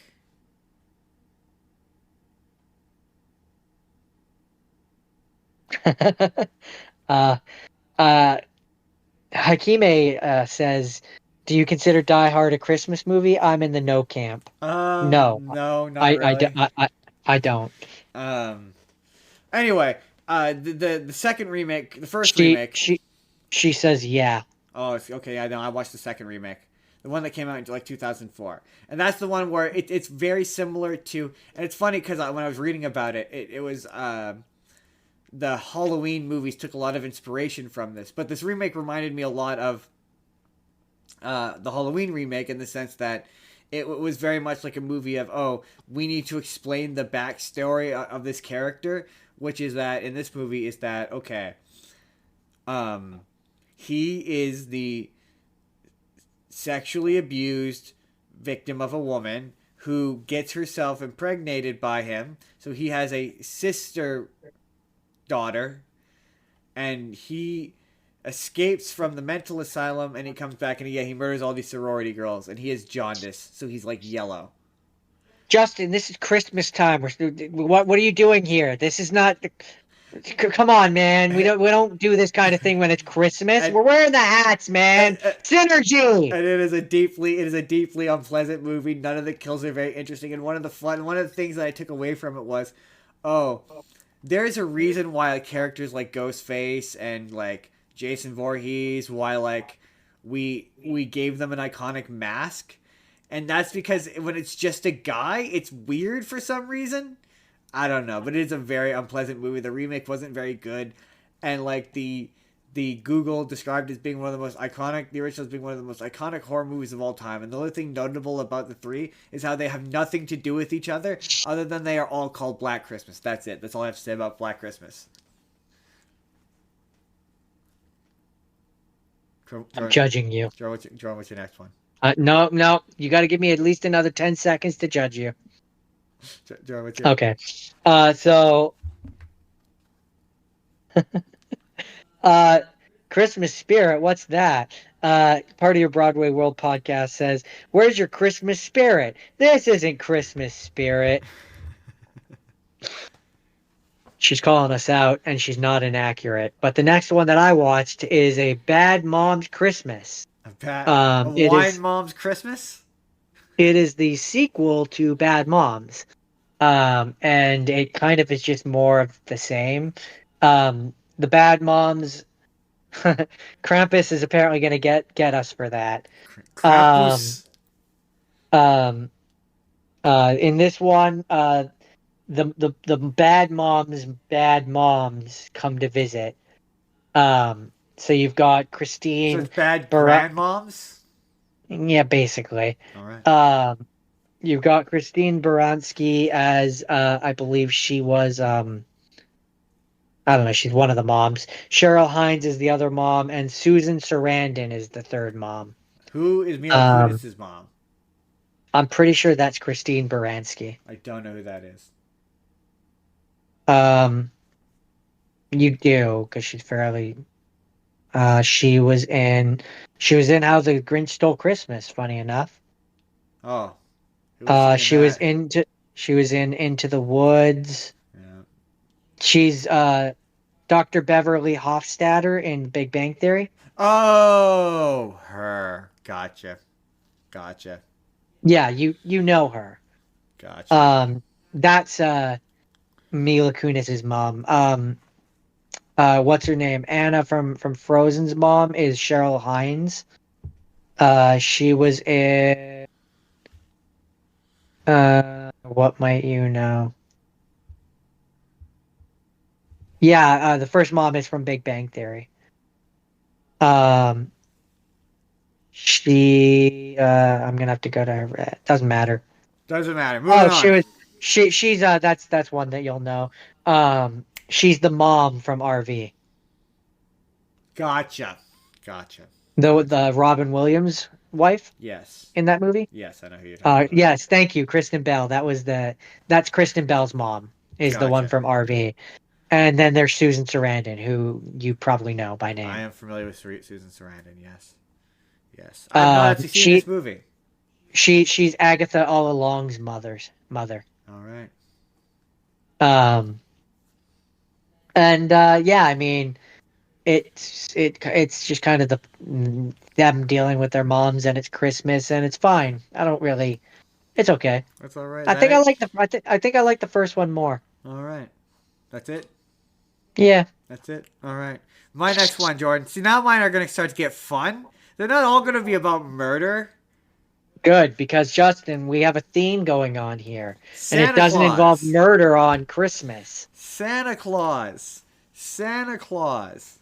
It's Santa Claus versus the Martians, Jordan. It's a movie from. Hold on. I'm gonna stall. I'm gonna stall while I Dingly Google. dingling dingling dingling ding ding ding ding I'm ding. gonna Google. Kath Catherine Hahn, is that the name of the Agatha all along? I'm too lazy to Yes, open up yes, it that page is. again. Yes, it is. Okay. Yes, it is. What year Yeah. did Santa Claus versus the Martians come out? She was Agatha all along. 1964. Sorry, the name is the Santa Claus Conquers the Martians. Not TikTok. And comes out in 1964. And it's a movie in which what am I doing here? I don't know. What are Uh, you doing it's a here? movie Other than where other than this amazing podcast with where stupid Santa hats. where the Martians, Jordan. Well, first of all, the movie opens. They're interviewing. They're touring the North Pole. They're interviewing Santa Claus, and it turns out, Jordan, that there's Martians. One of the elves, he has created a Martian. He's like, this is what Martians look like, and they go to Mars, and Jordan, it turns out that the Martian kids are addicted to the Earth programs, and Well, in their defense, so are the Earth children. and the Martian prophet determines that in order for the Martians to be successful, the Martian children have to be happy. And so, in order for the Martian children to be happy, they need a Santa Claus. So they go to Earth, and And take theirs. and then they convince. Well, first they kidnap a couple kids, and then they use the kids that they kidnapped to convince Santa Claus to come with them back to Mars. And then the movie just pretty much is really, it's not really Santa Claus conquers the Martians so much as it's just like Santa Claus kind of hangs out with the Martians for about an hour and a half. Santa Then rehabilitates the and Martians. there's like one bad Martian who kind of is bad, but the rest of the Martians are kind of okay. Whoa, Justin! It's Christmas. He's not bad. He's naughty. No, he tries to No, he, he's very he naughty. tries to kill Santa Claus, Jordan. He's not a very Yeah, good guy. he's super It naughty. is a very silly movie. Um, they do eventually defeat Naughty. the Martians. I don't remember how it ends. I watched so many movies this week. That's it. Jordan, do you have anything you want to know about Santa Claus versus the Martians? I watched it really early in the week, so I don't remember much of it. No, not really. Okay, what's your next one? I did. I don't have a lot to say about this one, so this one's going to go very fast. Journey to Bethlehem. That movie. It's it's a movie where, The music you is better know, than it has any right to be. some of it is, most of it's just okay. I know. Um, It's funny how that happened twice. um, yeah, the story, And you know, Antonio Banderas is having a Virgin Virgin Mary. Virgin Mary. Uh, Antonio Banderas is having way too much fun. Hakime says, "I thought this was going to be wholesome movies. I was wrong. There's some that are wholesome. Never seen it. I assume you mean Journey to Bethlehem. No, I don't blame you. I have only seen it because Justin demanded it. You really just you look up "It's Good to Be King," and I think it's "In Your Blood." Those are the only two. Oh, and their version of "Oh Holy Night" I think is objectively funny because of how good it is. This is that moment where the music just kicks in. And it's all the light shines on like the donkey, and you're like, okay, yeah, this is better than it has any right to be for some reason. Yeah, but as a story, it's kind of boring. I mean, it's all right. It's trying to like mainstreamify that story and make it turn into just like a. I would maybe say it's akin to like a, Greatest Showman, like level of like pop Yeah, musicifying the story of the birth of Jesus. yeah. I don't know. It's fine, I guess. I genuinely think the two songs, the Apparently, ones. apparently it was the director Adam Anders' feature-length directorial debut. Oh It yeah. was all. It was written by Anders and Peter Barshoki. Uh, Yeah, I'm gonna butcher his name. yeah, I wouldn't recommend watching the whole movie, but those two songs are honestly kind of good. They're kind of good. Yeah, they're fine. It's fine. I don't know. It's something to put on in the background while you're making Christmas cookies. I'd be like, wow, why Antonio Banderas, you're having too much fun. You need to go do a movie that's not quite so much fun for you for some reason. But that is the journey Also, they to made Bethlehem. they made Mary sassy. She's very sassy in that movie. I mean, I would describe her as Jasmine. She's She's Jasmine from pretty much Aladdin. Jasmine from Aladdin. You're not wrong. Um, Um, but it's fine. it's fine. My next one is a movie called A Christmas Story. A real classic. I never cared for this movie because it's the one that preempts the shows I like. The thing about A Christmas Story and It's a Wonderful Life is they were incredibly cheap movies to license. So there's television stations that would just play it all day. And so there was one channel that they would play the entirety of A Christmas Carol for 24 hours. And I think it works out to be like 12 times. So I used to hate this movie because it would be on all day and it would interrupt shows I Just like watching. a Christmas Carol? You're doing a Christmas Carol? A Christmas Oh, Story. you want to talk about Christmas Carol? We got No, lots to talk about. it's A Christmas Story is what it's called. Oh, okay. It doesn't really have much of a plot. The very loose story is it's a bunch of sort of vignettes about a little boy named Georgie, and he wants a gun. He wants a red rocket, whatever gun. And there's Hello, like Georgie. there's a Come bunch down of to the store, there's a Georgie. bunch of different there's one little vignette where it's funny because it's all stuff that I've been through as a child. But like one of the vignettes is that the little bully gets his tongue stuck to a frozen pole and they abandon him. And fuck, I've done that. I've got my tongue stuck to a pole. It hurts. It hurts a great deal. And they I seem to remember you doing that. I've done Yeah. that. It hurts. And they all abandon him to get there. The fire department has to come and help him. And they rip his tongue off the thing, and his tongue is all bloody. Um, Ugh. See, the and trick then is you get some lukewarm water and you that's it. Yeah, warm the you just get metal some up. lukewarm water and you warm the metal up. It's really that easy. You don't tear it off. But the No. movie takes place in it came out in the 1980s, but it takes place in the 1940s. So it's just of a particular era of time. There's another part where the kid, I can't remember exactly what the reason is, but the kid gets into a big fight, and he just like is on top of this kid, just like wailing on him, and the dad he gets scared because he's the little brother's like, when dad gets home, he's gonna he's gonna kill you basically. And so he's like freaked out the whole time, just waiting for dad to get home. And I'm like, man, we've all been there. We've all been there. I mean, no comment. We've all been there. Highly relatable. I thought it was all right. It didn't really do anything for me. I don't know. It's one of those. Was one of those movies where I was like, I can tell why this is a classic, and I'm sure there's gonna be people who are listening to this or watching this who are gonna go, "A Christmas Story, one of the most iconic Christmas movies of all time." But man, I still don't. It just doesn't do anything for me. Oh yeah, we're gonna have another one of those later on, that's for sure. Yeah, it's just like this is all right. This is all right. It's not doing anything for me. I don't get it. I don't get it. But that's it.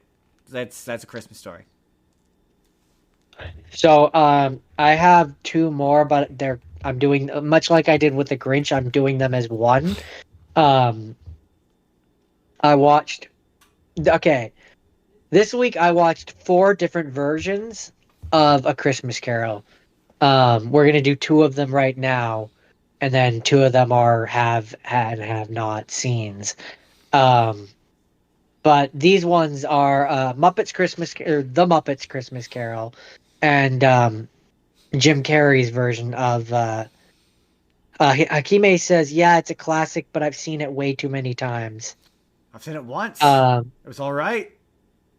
uh, yeah, there's I did the Muppets Christmas Carol and Jim Carrey's version of A Christmas Carol. Um, The Muppets version is objectively the best one. I'm saying it. it's I'm staking my claim. it's definitely one of my Saying it right now. favorites. I also like the Mickey Mouse one, but the do. Muppet one is it has a charm to it. Michael Caine taking It's- it 100% seriously. Oh yeah, the fact that he treats the Muppets 100% seriously is what makes it as good as it is. Right? I love the fact that the Muppets aren't like it's not like it's Kermit. It's Kermit playing Bob Cratchit. Right? Right? Like Yeah. it's all of the Part of Your Broadway World podcast says I did the versions of A Christmas Carol for episode last year. Yes, yes, you did. With Jake. Kime says, "I love the Muppet version. Even have it on VHS. It's good. It's a Uh, good version. it's a classic. I It's the watched best version. So, fun fact on Disney Plus, if you go into the extras menu, it has what it calls the full version, like the uncut version. Because I guess in the version that they have, they cut out the song where Michael Caine and what's her name, the girl that Ebenezer Scrooge is in love with, they sing a song together, which it seems to be the one that's cut out of their main version on Disney Plus. But if you go under the extra section, they have it added back in. That's the version that I watched, and it's a delight. It is. It Um, is a delight. I love the fact that they have Waldorf and Statler. They've created Marley and Marley. It's Like they've got Marley and Marley. oh, And then the Jim yeah, Carrey version. I love that. I love that version of it. And then there's the Jim Carrey version, which is kind of the more accurate version of the story, Yeah, real what are version. the there's a line I can never remember what the exact line is on the up on the spot, but there's a line that's always interested me that oh, what about something that he says to the ghost of Christmas present about something about church on Sundays, or like I can't remember what it is, but it's a line that most people that gets cut out of most versions of that story. That's from the Yeah, book. I think it's something to the effect of you demand a day, like a day from us hardworking people to go spend in your house, something to that Oh effect. yeah, And yeah, that's what it was. That implies that the ghost of Christmas present is God. the ghost of Christmas present is like it's not my house. Like what man does on earth is not what me and my brethren, Yeah, because he's yeah, like he has like 1,036 brothers or something like that, which I think are all different angels. It's implied not that he's God, but that he's an angel. And then I also, yeah, it also keeps the detail, which I believe is in the original book, which is that, yeah, the ghost of Christmas present, he's slowly dying, and he becomes the ghost of Christmas future. Yeah, Like in a scene that's kind Ebenezer of scary. or Scrooge also Ebenezer, whatever the other one is, also does that. Um, but yeah, in this version, yeah, part of your Broadway world says it best. It's the more gruesome version. Yeah, the Yeah, part where yeah, Christmas present leaves and like he turns gray and then he fades to dust and then he's just a skeleton and he turns into death. yeah. Like, yeah, that's pretty harrowing. Um, I mean, there's a lot in the movie which, considering it's supposed to be a children's movie, is definitely a little darker than all of the other versions. Right? But I like. There's also just the fact that it's weird.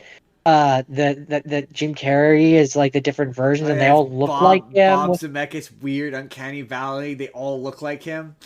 Yeah, it's a little different. Uh, They also, yeah, I but think it's one of those ones that kind of implies that it's in his head, like it doesn't actually happen.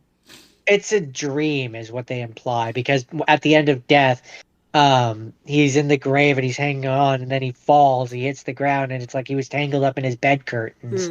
So it Because kind of implies that it was a some dream. somebody years later wrote Ah, a yeah, quote that's unquote.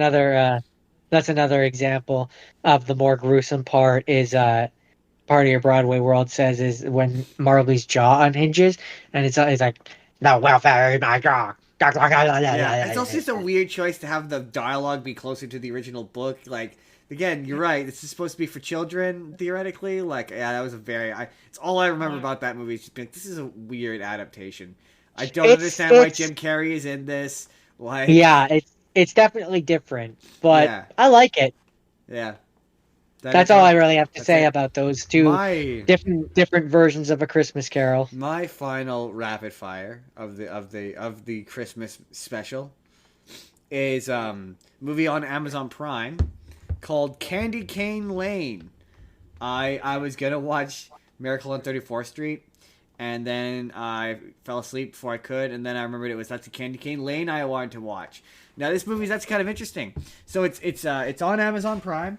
It's Eddie Murphy, and he's a family man who he's another Eddie Murphy dad character. He thinks he knows best, and he gets laid off from his job, and his normal what is basically a block party celebration where each of the neighbor houses, like, they all do their like Christmas light setup, whatever, and whoever has the best will get nominated for, or for, will win $100,000. Sorry. And so Eddie Murphy and his daughter, they go and I could use $100,000. they run into this elf who tricks them into making a deal where he basically he buys this 12 days of Christmas tree, and all of the different 12 days of Christmas show up, and he has to retrieve the 5 golden rings from him from the 12 days of Christmas before the 8 o'clock on Christmas Eve, or he will be turned into like a little Christmas village figurine.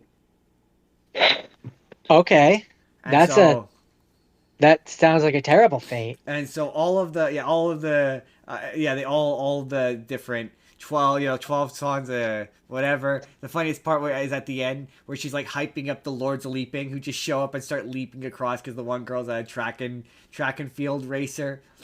um and then the big twist at the end, it turns out that she actually tricked them, and instead of just getting 5 golden rings, they have to get, because every time the song goes, it repeats itself. So it turns out that they actually need 40 golden rings. That's And ridiculous. Nick Offerman's in it as a weird British guy. Santa Claus, you find out at the end, Santa Claus is black, and he shows up and he's wearing what is essentially a pimp outfit. And he's that just feels offensive. and yeah, it's all right. It's very I will say the use of the inclusion of the 12 Days of Christmas was kind of clever. Like, you don't get to see the 12 Days of Christmas represented so much because, Jordan, it is objectively the worst Christmas song. It's just a list. It's just a list of birds. Actually, the movie chooses to do the literal interpretation where it's actually 12 lords leaping. The only birds that come into play are the ones that are specific. So there's the French hens. So it's just a bunch of hens dressed in a French maid outfit.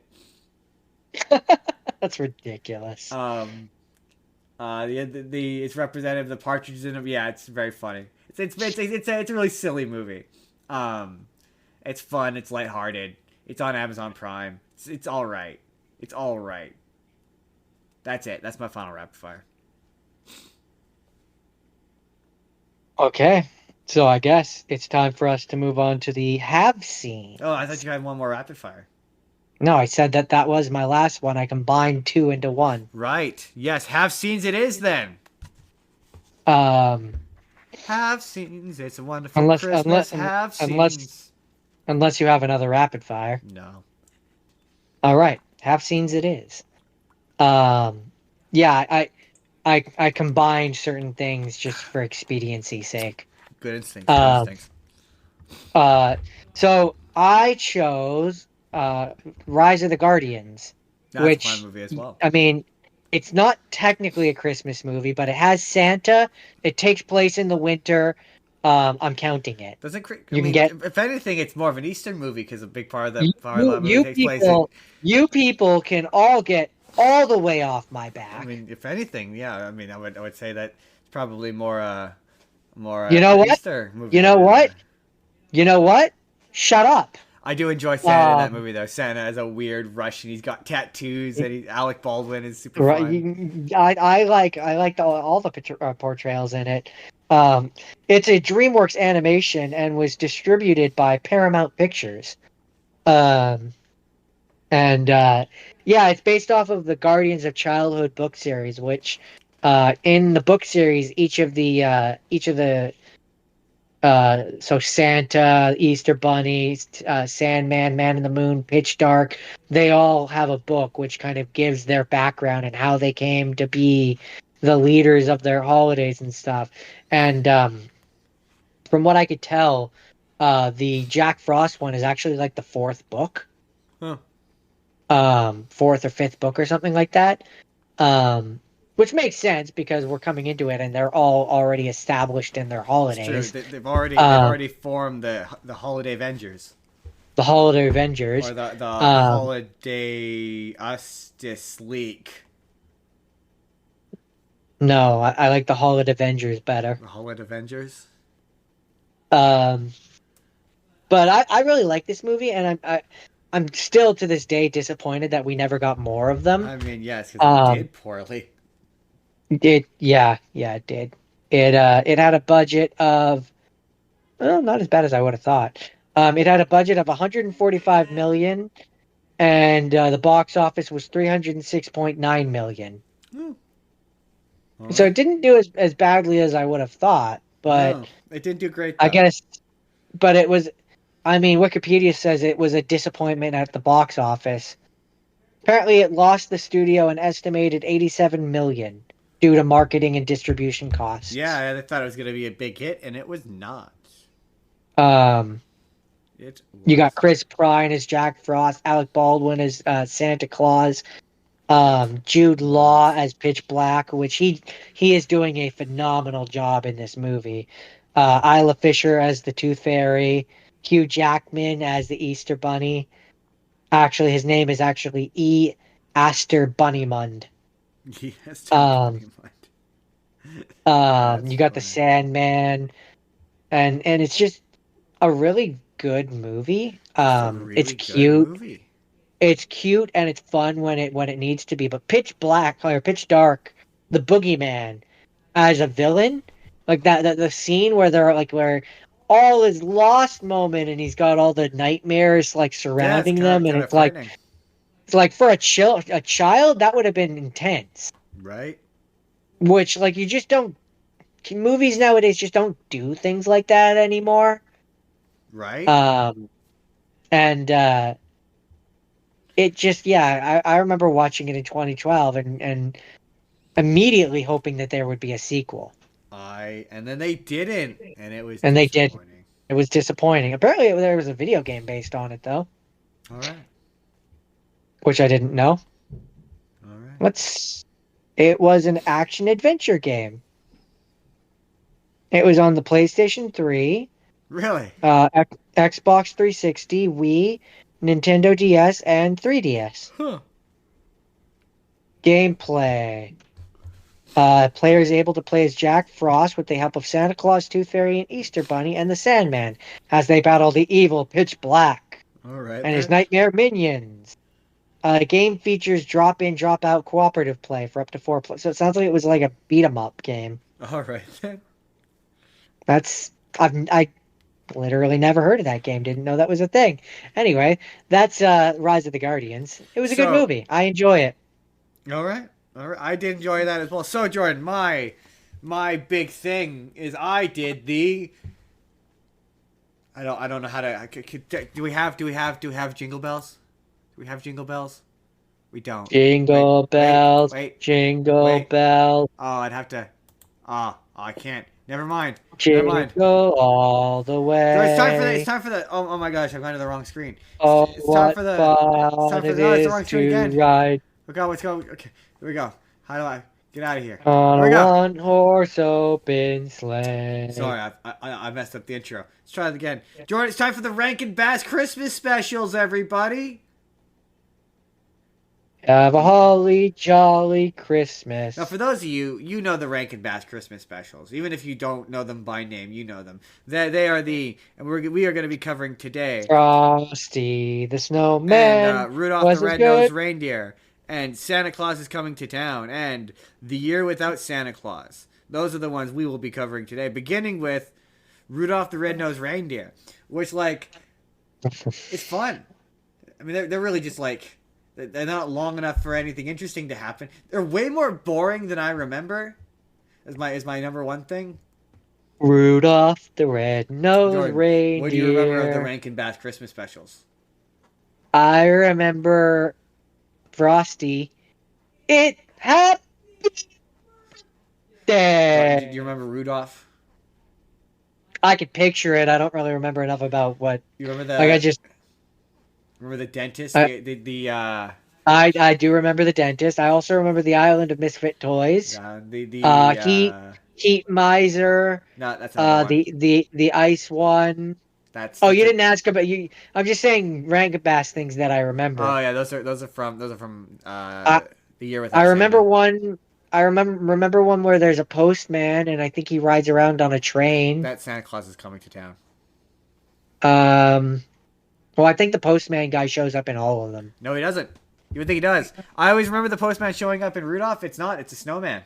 It's a random snowman. He shows up and he does the song. And it's funny because it's just them doing the song. But there's a really funny moment though in Rudolph where he's like, they got one elf is like, I'll accept you for the nose on your face if you accept me for me wanting to be a dentist. And it's like, well, one is as far as he's concerned a physical deformity, and you could choose not to be a dentist. I'm just saying he can't change the nose on its face, but you could choose to not be a dentist. I'm just I mean, I'm just putting that you're out there. not you're not wrong. Also, like Santa Claus is just shallow because he's like he sees Rudolph with his red nose. He's like, well, it's a shame for that physical deformity. If not for that physical deformity, I mean, he's a pretty good flyer. And then one of the characters, the Isle of Misfit Toy characters, is like a Jack in the I can't remember what his name is. He's like, I'm Charles in the box, but he's otherwise a perfectly functional Jack in the box. It's like, why did he get thrown away? He's perfectly functional. His name is it's really superficial. It's just very superficial. That's all I'm saying. I mean, you could have just called him Jack. You could have just called him Jack. That's all I'm saying. The puppets honestly look great, especially in the Rudolph one. Like the reindeer look like fuzzy. Like it's honestly pretty great. The puppetry is also decent in Rudolph. Like it doesn't the puppetry in these get worse as they go along. But in Rudolph it still looks good. Um, uh, what else about Rudolph? That's it. That's all I got for Rudolph. Santa Claus is coming to town is one of what is going to be many stories of Santa Claus's origin, which is all different. This one being that he is from a German town where he is adopted by a family called the Klauses, whose whole deal is that they all dress like Santa Claus. Santa Claus. Which is basically to explain why he's called Santa Claus and has the name Chris. And it explains why he dresses the way he does. Because they all dress like Santa Claus, basically. They all have the red shirt, the red hat. And that's the one where he starts off with he's got red hair. And he eventually gets a beard, and he's got a red beard. And the bad guy in it is Burgermeister.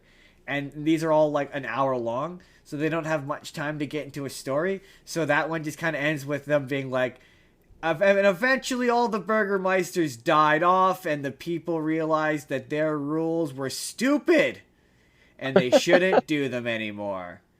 And then that's They just should kind of, feel bad about and that's themselves. just kind of how it ends. And yeah, it's all right. It's okay. It's again, all of these are just kind of boring more than they are anything. Um, that's the one with the postman. They all have it. They all kind of are exact. They all start with like real life footage of like real life people, and then they have a narrator who tells the story. So that's the one that has the postman. Um, Postman Jack. and then Postman the Jack. next one I watched was the Frosty the Snowman, and this one was interesting because it turns out this was the point where I was like, how many specials have the Rankin Bass do? And they did at least like almost 10. And I've seen like not even half of them. It's kind of wild. But this one was 2D animated. And yeah, this is the one Jordan brought up earlier with Frosty. First shows up. He's like, Happy birthday. Birthday. Um, Which I have to be fair. The only reason I remember that as well as I do is because for years my one friend would post that on my Facebook wall I every one of my I birthdays. still send it to people on their birthday. It's really funny. It's also funny because as goes with anything from an era previous to mine, the narrator and the person telling the story is clearly someone famous. Like they look like they're somewhat like I don't know how like on The Simpsons when like a celebrity guest star shows up and they're given extra attention to be animated well, so you could tell who they are by looking at them. Yeah. That's what this guy is. It's like this, and then at the end, it's like this guy is the narrator, and it's like, oh yeah, clearly, if you were alive in the 1970s, you know who this random guy is who's telling this story and who is singing the Frosty the Snowman song. Um, but that one features a evil, an evil magician whose hat is the reason that Frosty comes to life. So he is chasing after Frosty, and eventually they realize that the only thing they could do is to go to the North Pole. So they try to get Frosty to the North Pole, but the girl nearly freezes to death until they eventually run into Santa, who brings Frosty back to life because Frosty can come back to life because he is comprised of Christmas snow. And Santa goes and he punishes he gives the magician a punishment of like, you need to go write lines about why you shouldn't be such a dickhole. And I remember there's a part where Frosty goes into a greenhouse and he melts. melts. And it's funny because it cuts away and it cuts to the girl who's just crying, who basically slowly had to watch Frosty die. Like, this seems like it would be traumatic. But as Olaf says, some people are worth melting for. And then finally, the final one I watched was The Year Without Santa Claus, which is the only one of these I would characterize as being bad. It was bad. It was not very good. How bad, audience, say it with me. How bad was it? The audience didn't say it with you. They might have. In their minds later when they watch this on Spotify. That is true. You don't watch it on Spotify. You listen on Spotify. You could watch it on Spotify. There's people on Spotify who have videos and stuff on Spotify. That is true. I don't post it in video on Spotify. But you could, is the point. I could. Is that something if the audience demands it, I will do it. But so this final one, it's bad.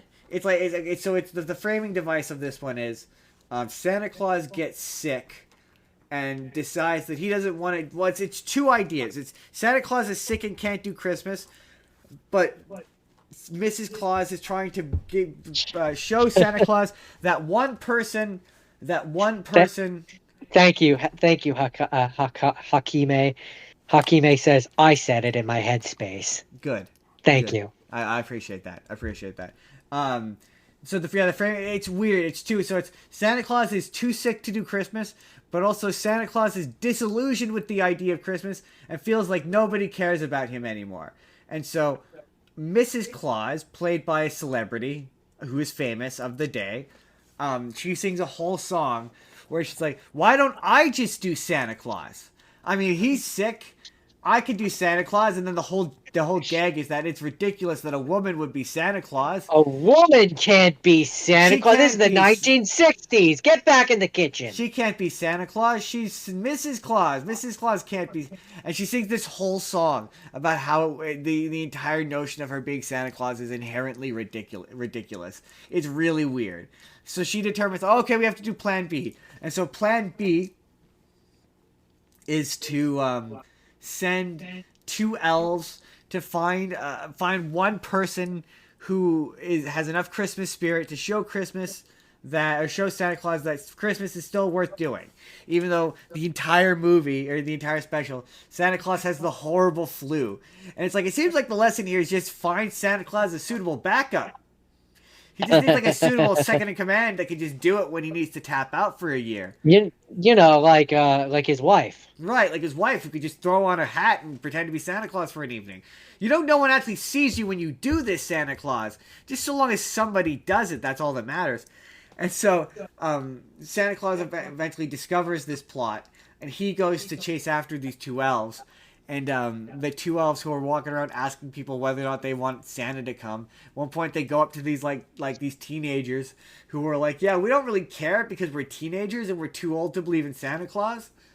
And so they get busted by the cops, who take they have a reindeer with them, Vixen. They've been flying around on Vixen, and Vixen gets taken to the pound, and Vixen has to go home because it's getting sick because it needs to be in cold weather because it's a reindeer. And And yeah, eventually Santa shows up and saves the day. Santa being played by Mickey Rooney. Um, and That's a person. oh, you not know Mickey Rooney by name? I recognize the name, but I don't You would recognize him if you heard him. Um, probably. and so much of it is not even puppeteered. A lot of it is just they take the puppets and they just film the puppets moving. So there's so many shots of like Santa Claus's sleigh flying where it's just So you static say shots of it's not even really puppetry you or stop motion. I was gonna say you say puppetry, you mean stop motion, Yeah, it's right? not even really stop motion. It's just they've got the puppets that they use for the stop motion and they just pan the camera so the puppets just move. It looks bad. uh, Like as cheap as these things, and half the time the characters' lips don't even move. that's fair. That's fair. I understand. It's just they're It just was not it was very. it was the But 1960s. yeah, it's truly incredible how many things that Rankin Bass produced and made and created and did. Like they made way more stuff. They did the little drummer boy, which I don't think I've ever actually seen, but I'm aware of. Okay, I Um, understand. yeah, that's it. I accept.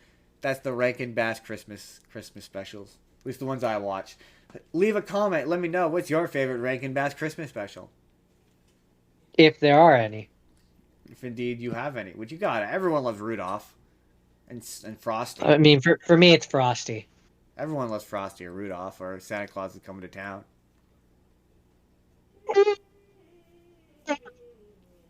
Okay, so my second have seen is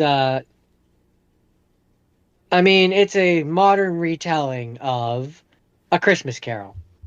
That's right. You thought I only did two of them, but I did more than two. But I did a I third also one. I also did Spirited. A movie that is also Um, good. Hakime says Frosty and Peanuts. Peanuts is also good.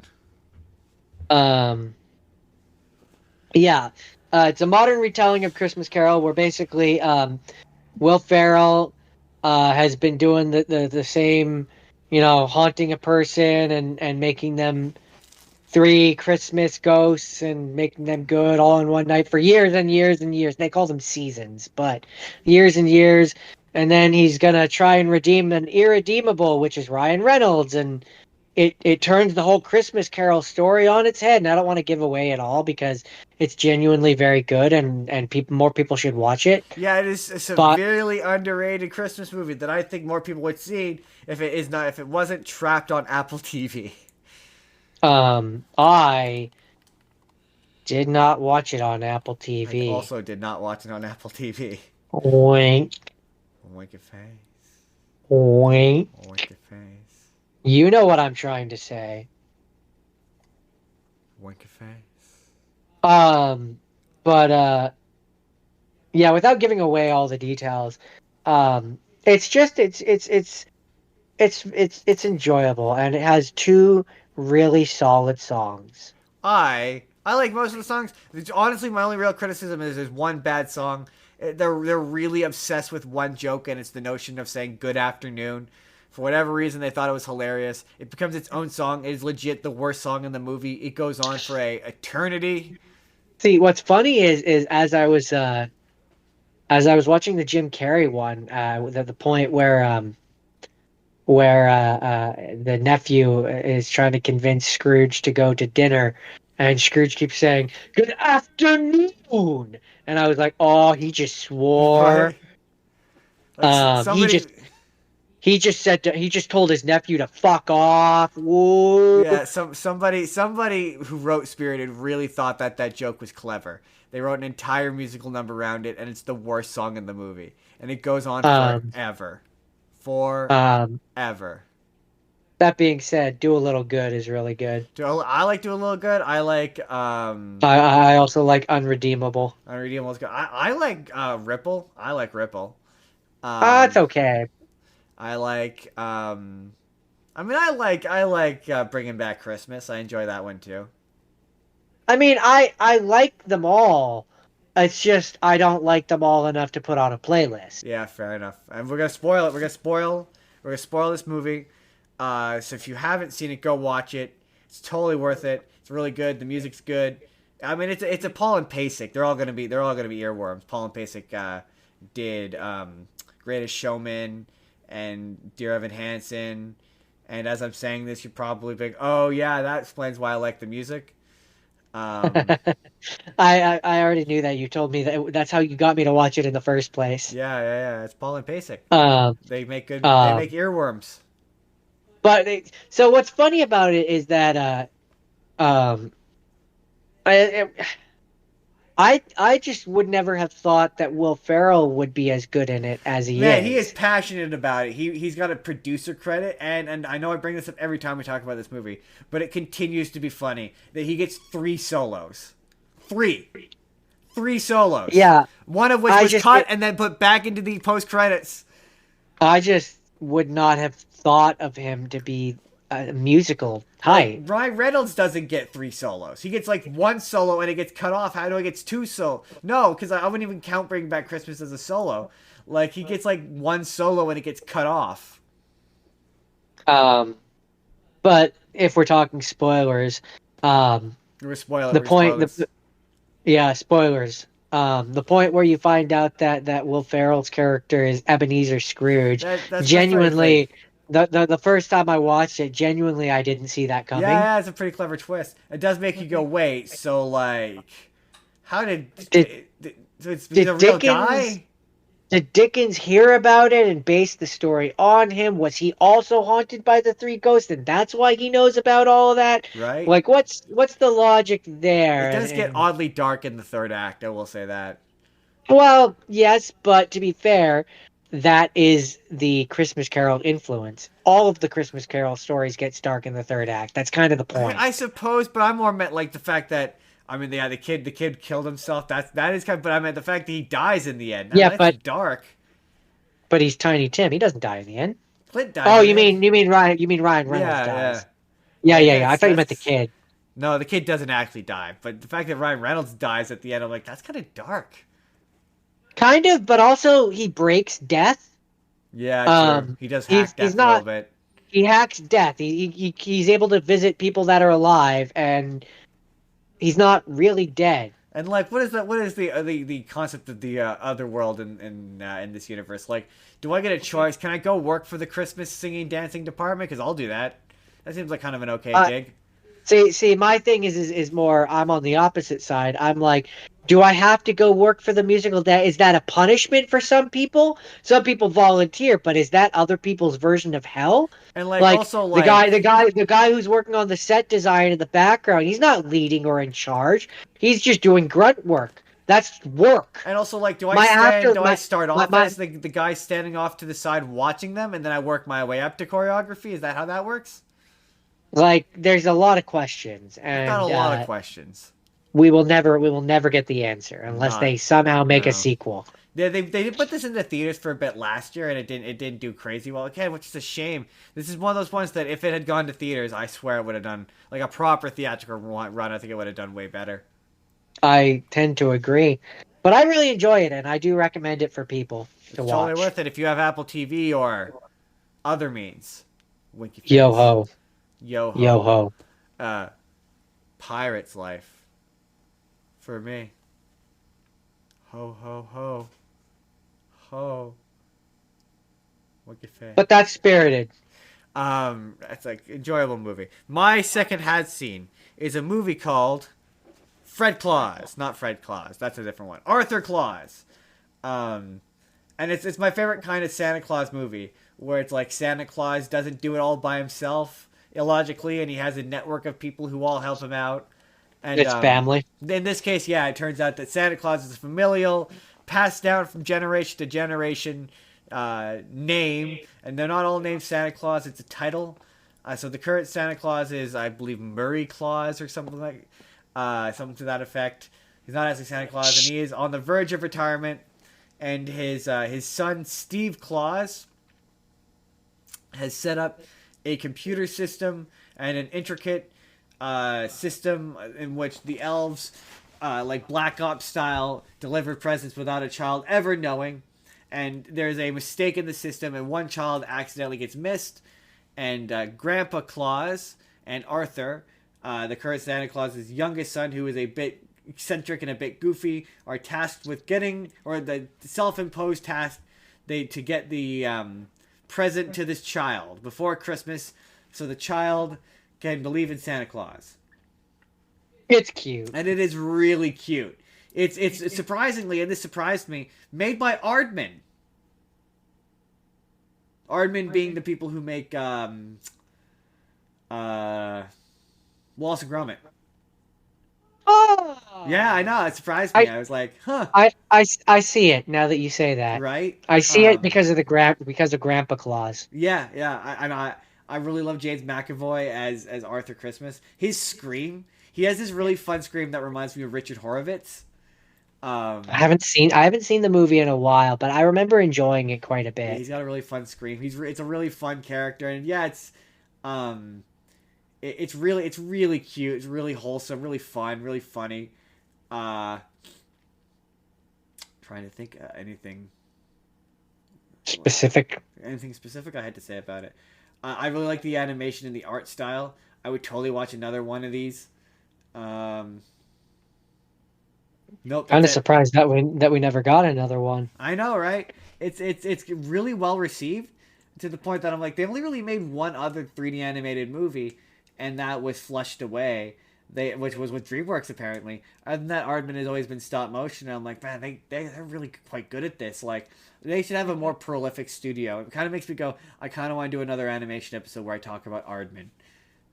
Because yeah, they should be a way bigger studio and have way more films than they do, because they're really good. And they're the third act where ultimately Steve Claus decides that he's not going to be a very good Santa Claus, and obviously Arthur becomes Santa Claus, and the current Santa Claus retires.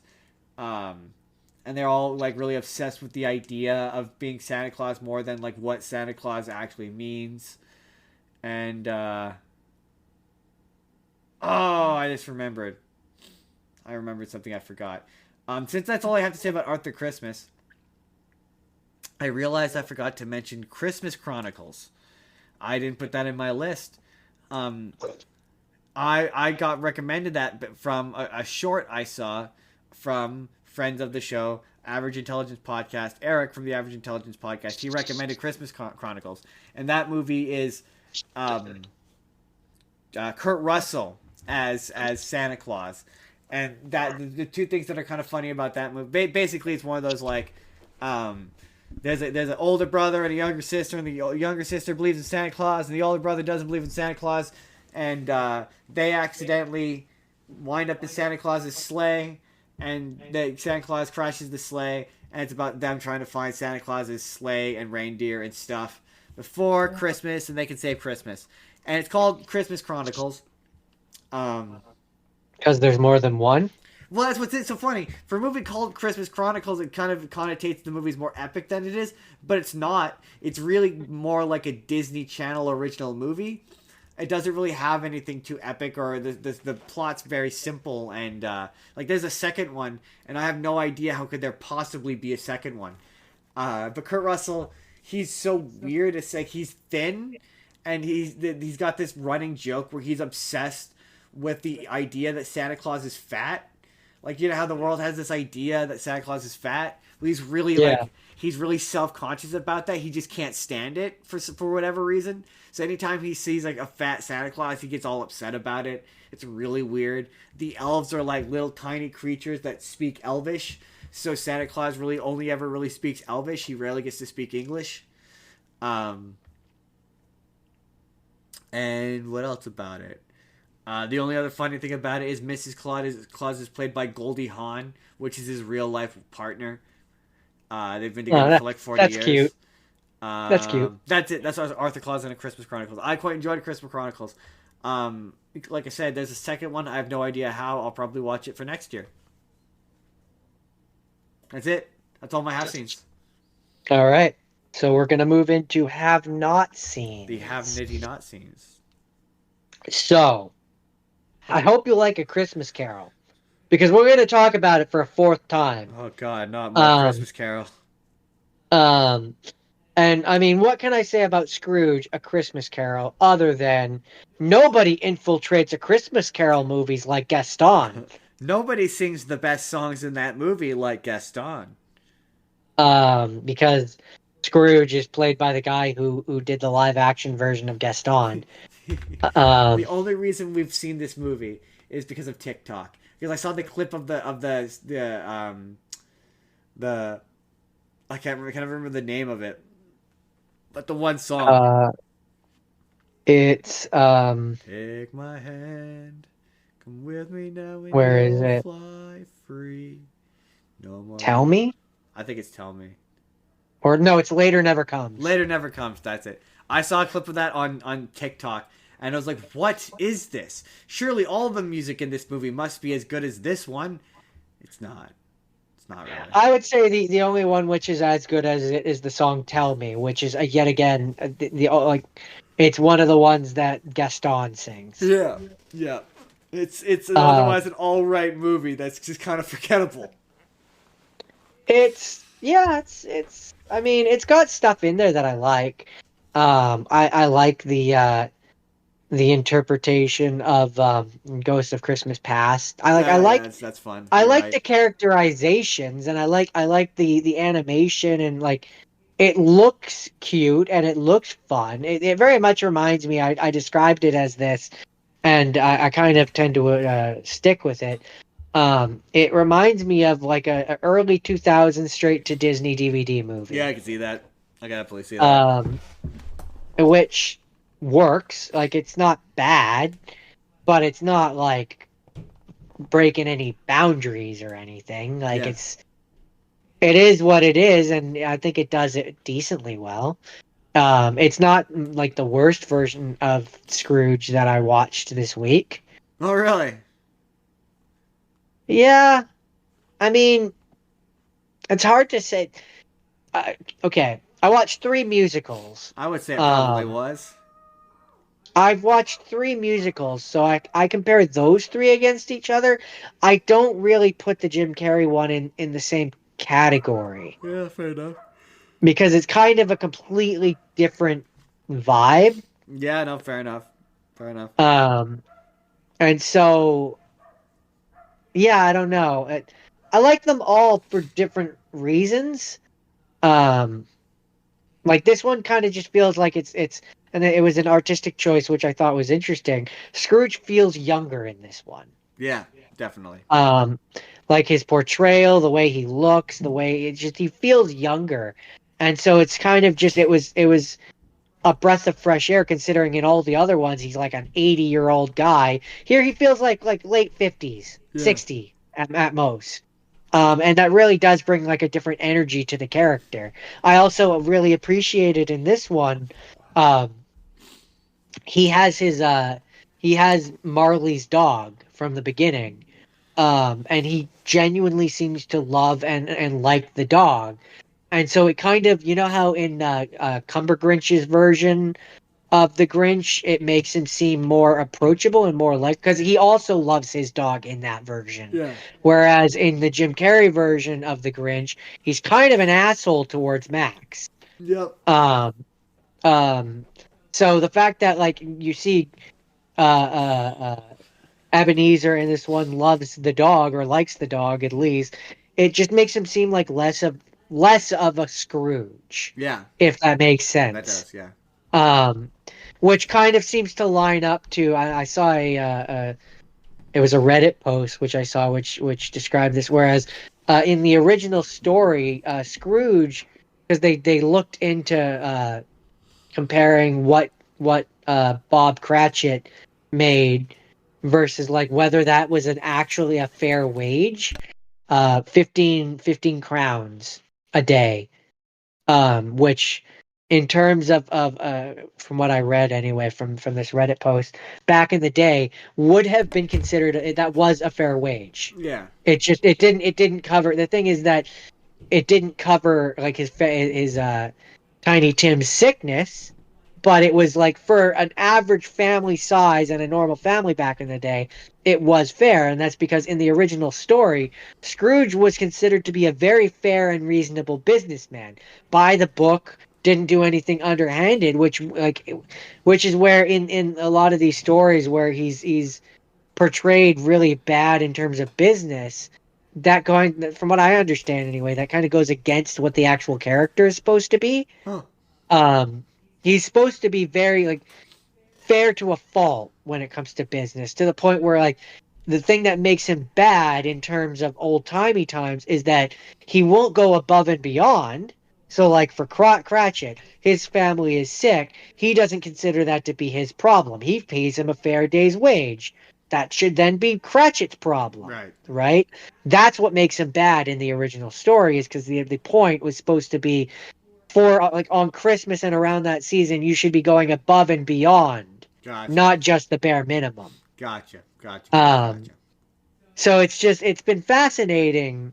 I guess my ultimate summation of the Christmas Carol experience is it is absolutely fascinating experiencing four different versions of the same What story was the and seeing what was the character's name? Was it? It was Small Sam.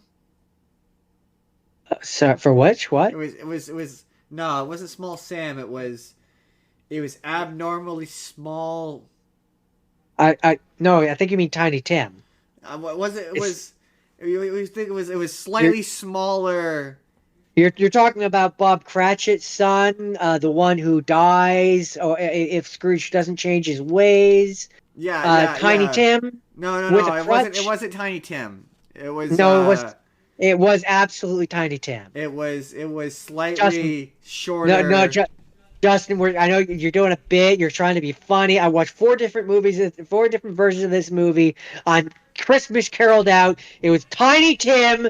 Accept it and move on. All right. All right. That's fair. Is that it? Is that it for Christmas That's Carol? it. No, That's it. no more Christmas Bah, Carol.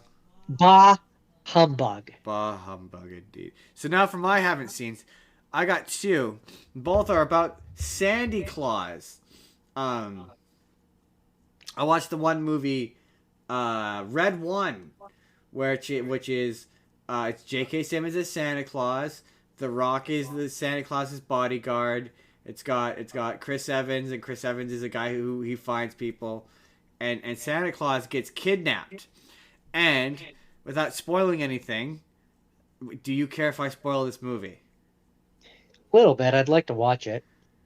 Okay, here's what I will say. Is it worth watching? Yes, it's all right. All right, then keep it. You know, Okay, here's what I will say. I'm good. Okay, I'm gonna tell you some of the characters that appear in this movie. Because they are kind of clever, in that you won't get them by name, unless I say them. Then you will get them, and it'll make you'll get what I mean. So okay, so this is otherwise a very boring terrorist movie. It's just got Christmas shit on top of it. So it's a very basic. Santa Claus gets kidnapped by a terrorist, and the terrorist wants to enact a big bomb, and the big bomb is going to do something that's going to ruin Christmas. That's it. That's what the movie is. But it's got Krampus shows up, and it is Santa. And what's interesting is, okay, so the history of Krampus, for those of you who don't know Krampus is often seen in the media as being like the anti-Santa Claus, as being like the opposite of Santa Claus. And so when Santa Claus was kind of first introduced, he was Santa Claus's partner. So he would punish kids, and then Santa Claus would give kids presents. But it was seen as redundant and unnecessary and confusing and illogical for a saint to have a partner that would harm, a demon. yeah, that harmed children. So he got cut out of the Santa Claus myth. And so that's basically a part of this movie. Is Krampus is Santa Claus's brother, and he helped Santa Claus until he became obsessed with the naughty list, and that's the whole thing. That's why they broke up. And there's a character in this called one of the characters in this is called I can't remember her name, but she's basically they describe her in this movie as a Christmas witch, and she exists in Nordic mythology. exactly how she's described in this movie. She's like a troll witch shape-shifting character, and her sons are the Yule lads. They are also shapeshifters and they help her and whatnot. And those are very much true to Nordic Christmas mythology. So, like, if you know Nordic Christmas mythology, you're like, wow, these are some oddly specific, like, Marvel level, like, references to Christmas mythology that, like, I only appreciated because I was reading about Christmas mythology while I was watching the movie.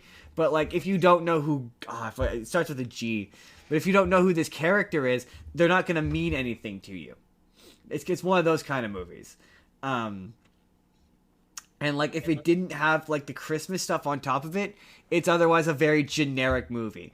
Also, Chris Evans is doing a weird accent for some reason, and he can't do it, so it keeps failing. So one minute he has an accent, the next minute he doesn't. It's one of those movies.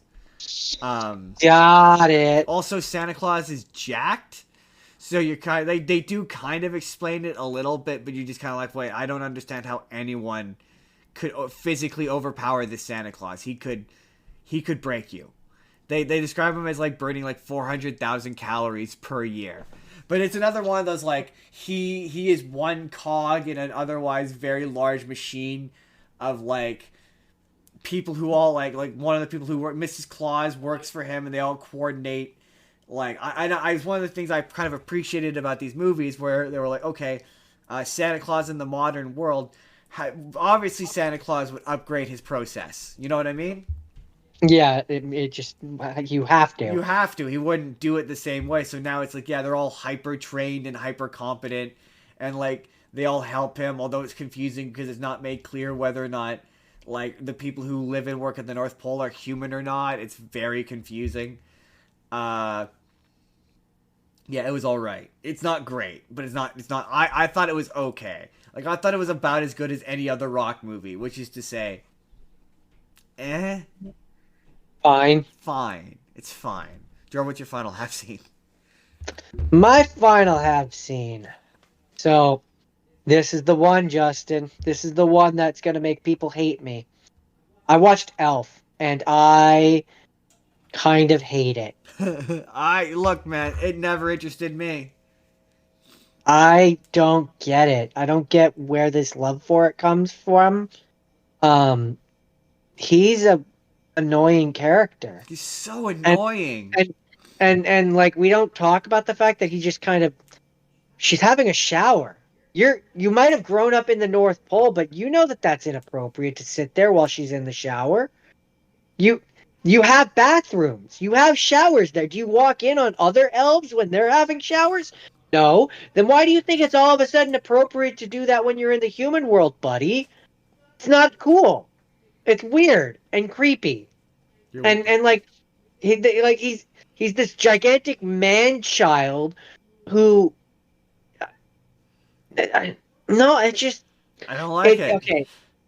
So if you've ever seen the movie Big, which I've talked about it on here, but the child becomes an adult, that works because he looks like an adult, but on the inside he is ultimately a child. But here the rest of the elves don't act like children. Yeah, they're high spirited and they're like really into Christmas and stuff, but they don't, to me anyway, act like children. Especially Papa Elf, the one that he has, he acts like an adult. Right? What did you elves drop Buddy on his head when he was a kid? Is that why he acts the way he does? Yeah, like did you not treat him like a regular person? Why didn't you raise him like an adult? And so I watched this movie, and it's I like, watched this movie. It follows the typical thing of like the dad, like, so he goes to New York to meet his dad, and his dad is the workaholic type who's focused on his job, and he has his own kid and his own family. His wife is Clara. So did the dad like fuck an elf, or like what's the deal here? No, the dad fucked a regular woman.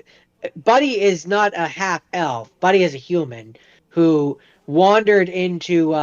accidentally wandered into he was living in an orphanage and accidentally wandered into Santa's sack when Santa was delivering presents, and Santa brought him back to the North Pole. And instead of Santa bringing him back to the orphanage like a responsible person was, they abduct this child and he gives him to one of his elves All to right. raise. All right.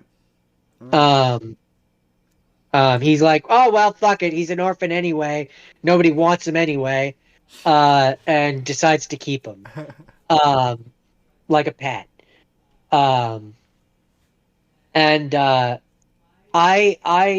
yeah, there's a point where the dad, Buddy's half brother, who is the kid, who likes Buddy for some reason, even though I find Buddy to be a profoundly unlikable character, but anyways, Buddy has been doing nothing but harassing his dad the entire movie, and is just fucking things up for him.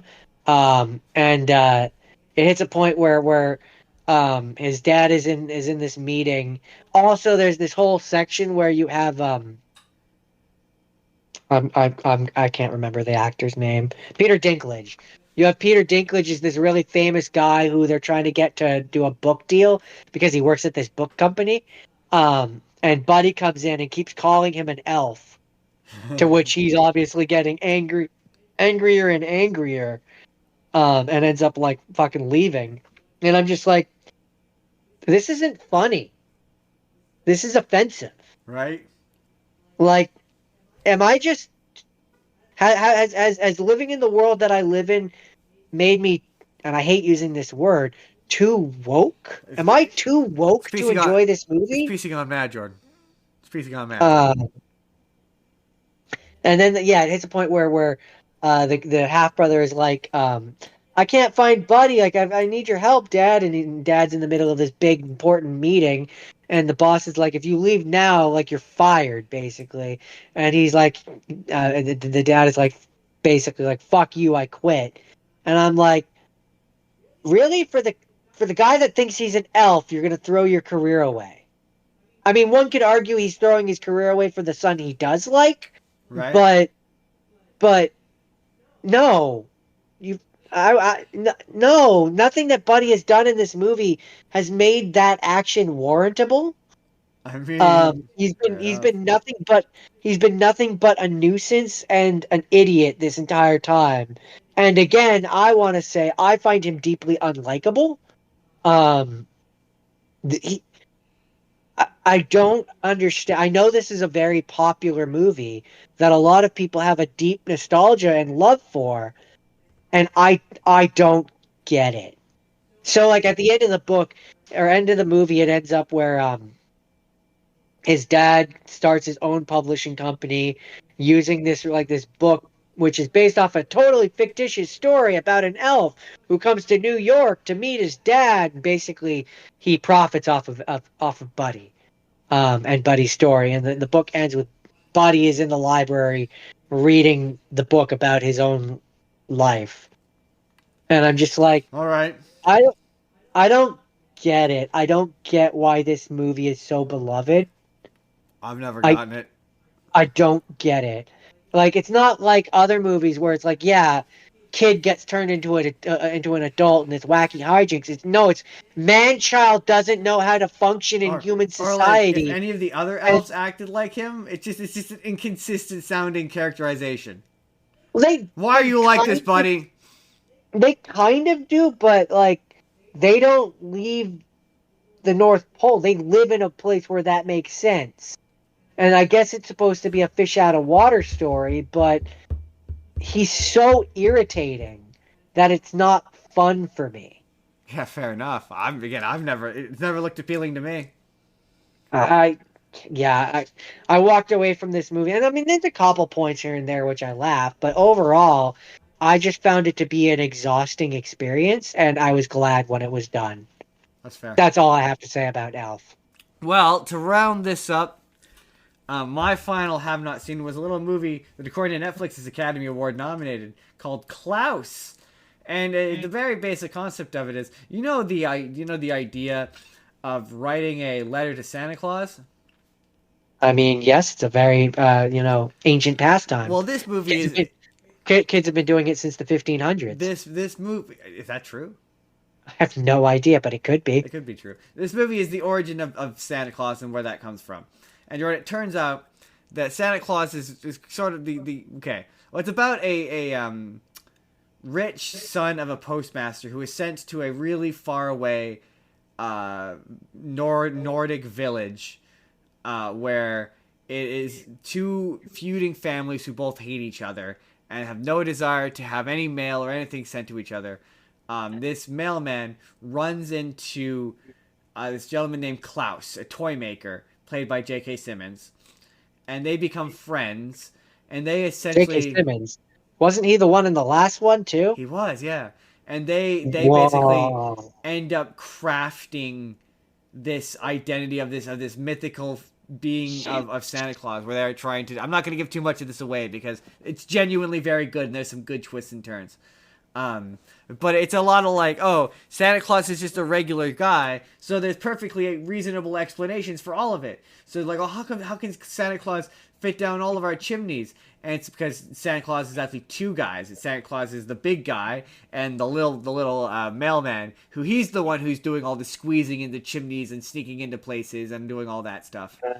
And at one point they're like how Santa Claus can fly. Why did the kids think Santa Claus can fly? Because the sleigh that they have, because basically the plot of it is the mailman, he wants to get out of the town and go back to being rich. In order to do that, he needs to deliver 6,000 letters, and so he becomes friends with Klaus, this toy maker, who has all these excess toys, who he wants to deliver to kids.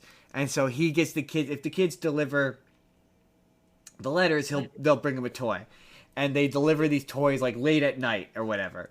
And yeah, so it becomes Klaus becomes this like larger than life kind of figure amongst the children who all want toys, and it's all inadvertently making them into better people, which is causing all of the people in the village to become better people. And it's just really sweet. The music's really good. The ending gets really emotional. It's well acted, well performed. The animation is stunning. Like, it is beautifully animated. So I knew that this was gonna elicit something like this. Hakime says, "Boo! Elf is amazing." I think you're wrong. You know what? Next year I'll watch Elf and I'll tell you who's right. I will definitively tell you who's right. It's me. I'm right. It's really good though. It's really good. It's really cute. It gets really emotional at the end. The ending was kind of a gut punch. I was like, ooh, this got me. And it's one of those movies where, just like I said for Spirited, I think this has the potential to be a real Christmas classic. It is on Netflix. It is worth checking it out. Jordan, you should check it out. I just might do that. It's really quite good. Hakime says, Elf was okay, but I did laugh way more than I thought I would. I mean, that's good. Somebody has to like that movie. Yeah, I don't understand how anyone could. But I think that's it. That's it for Christmas. That's the Christmas special. I'm taking this hat off. I'm taking the hat off. Oh. Taking the hat. I took the hat off. For those of you listening on Spotify, I took the hat off. It's time we both took the hat off. It's time for the assignment for next week. Next week, it's the end of the year. Well, it's our end of the year. It's going to be the last episode of the year. And as such, we're going to catch up on some stuff we missed. And we're going to craft maybe a top 5. Top 5? Are you telling me or asking me? You're the one in charge. That sounds like a good number to you, top 5? Sure. Or more. We'll say top 5. Top 5 best movies of the year. Basically, the one rule is it has to have come out last year, whether you've seen it or not. But try to pick for the stuff you have seen, the stuff you really liked. And then for the stuff you haven't seen, yeah, we're going to try to hit as many things. We're going to talk about Venom 3, I guess is the point. Just expect us to talk about Venom 3 next week. Yeah, that's next week. And then after that, first show of the year, we're going to go back to the year we were born, I think. I've decided that's what we're going to do. Yeah. Oh, my. This seems like a fun place to start the year. But have a Merry Christmas, everybody. This was our Christmas special. Merry Christmas, Happy Hanukkah.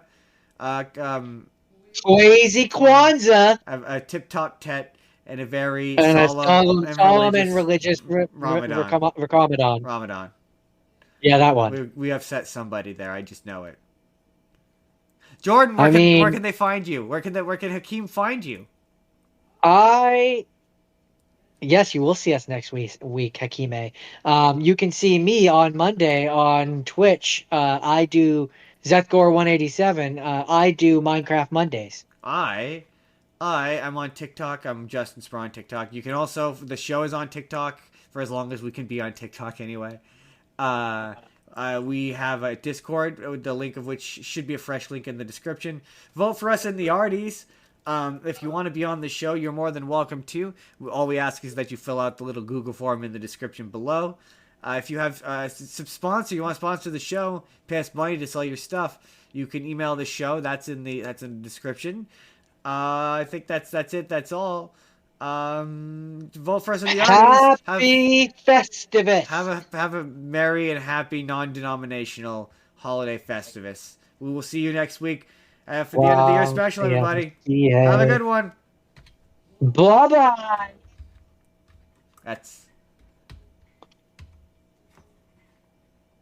That's weird.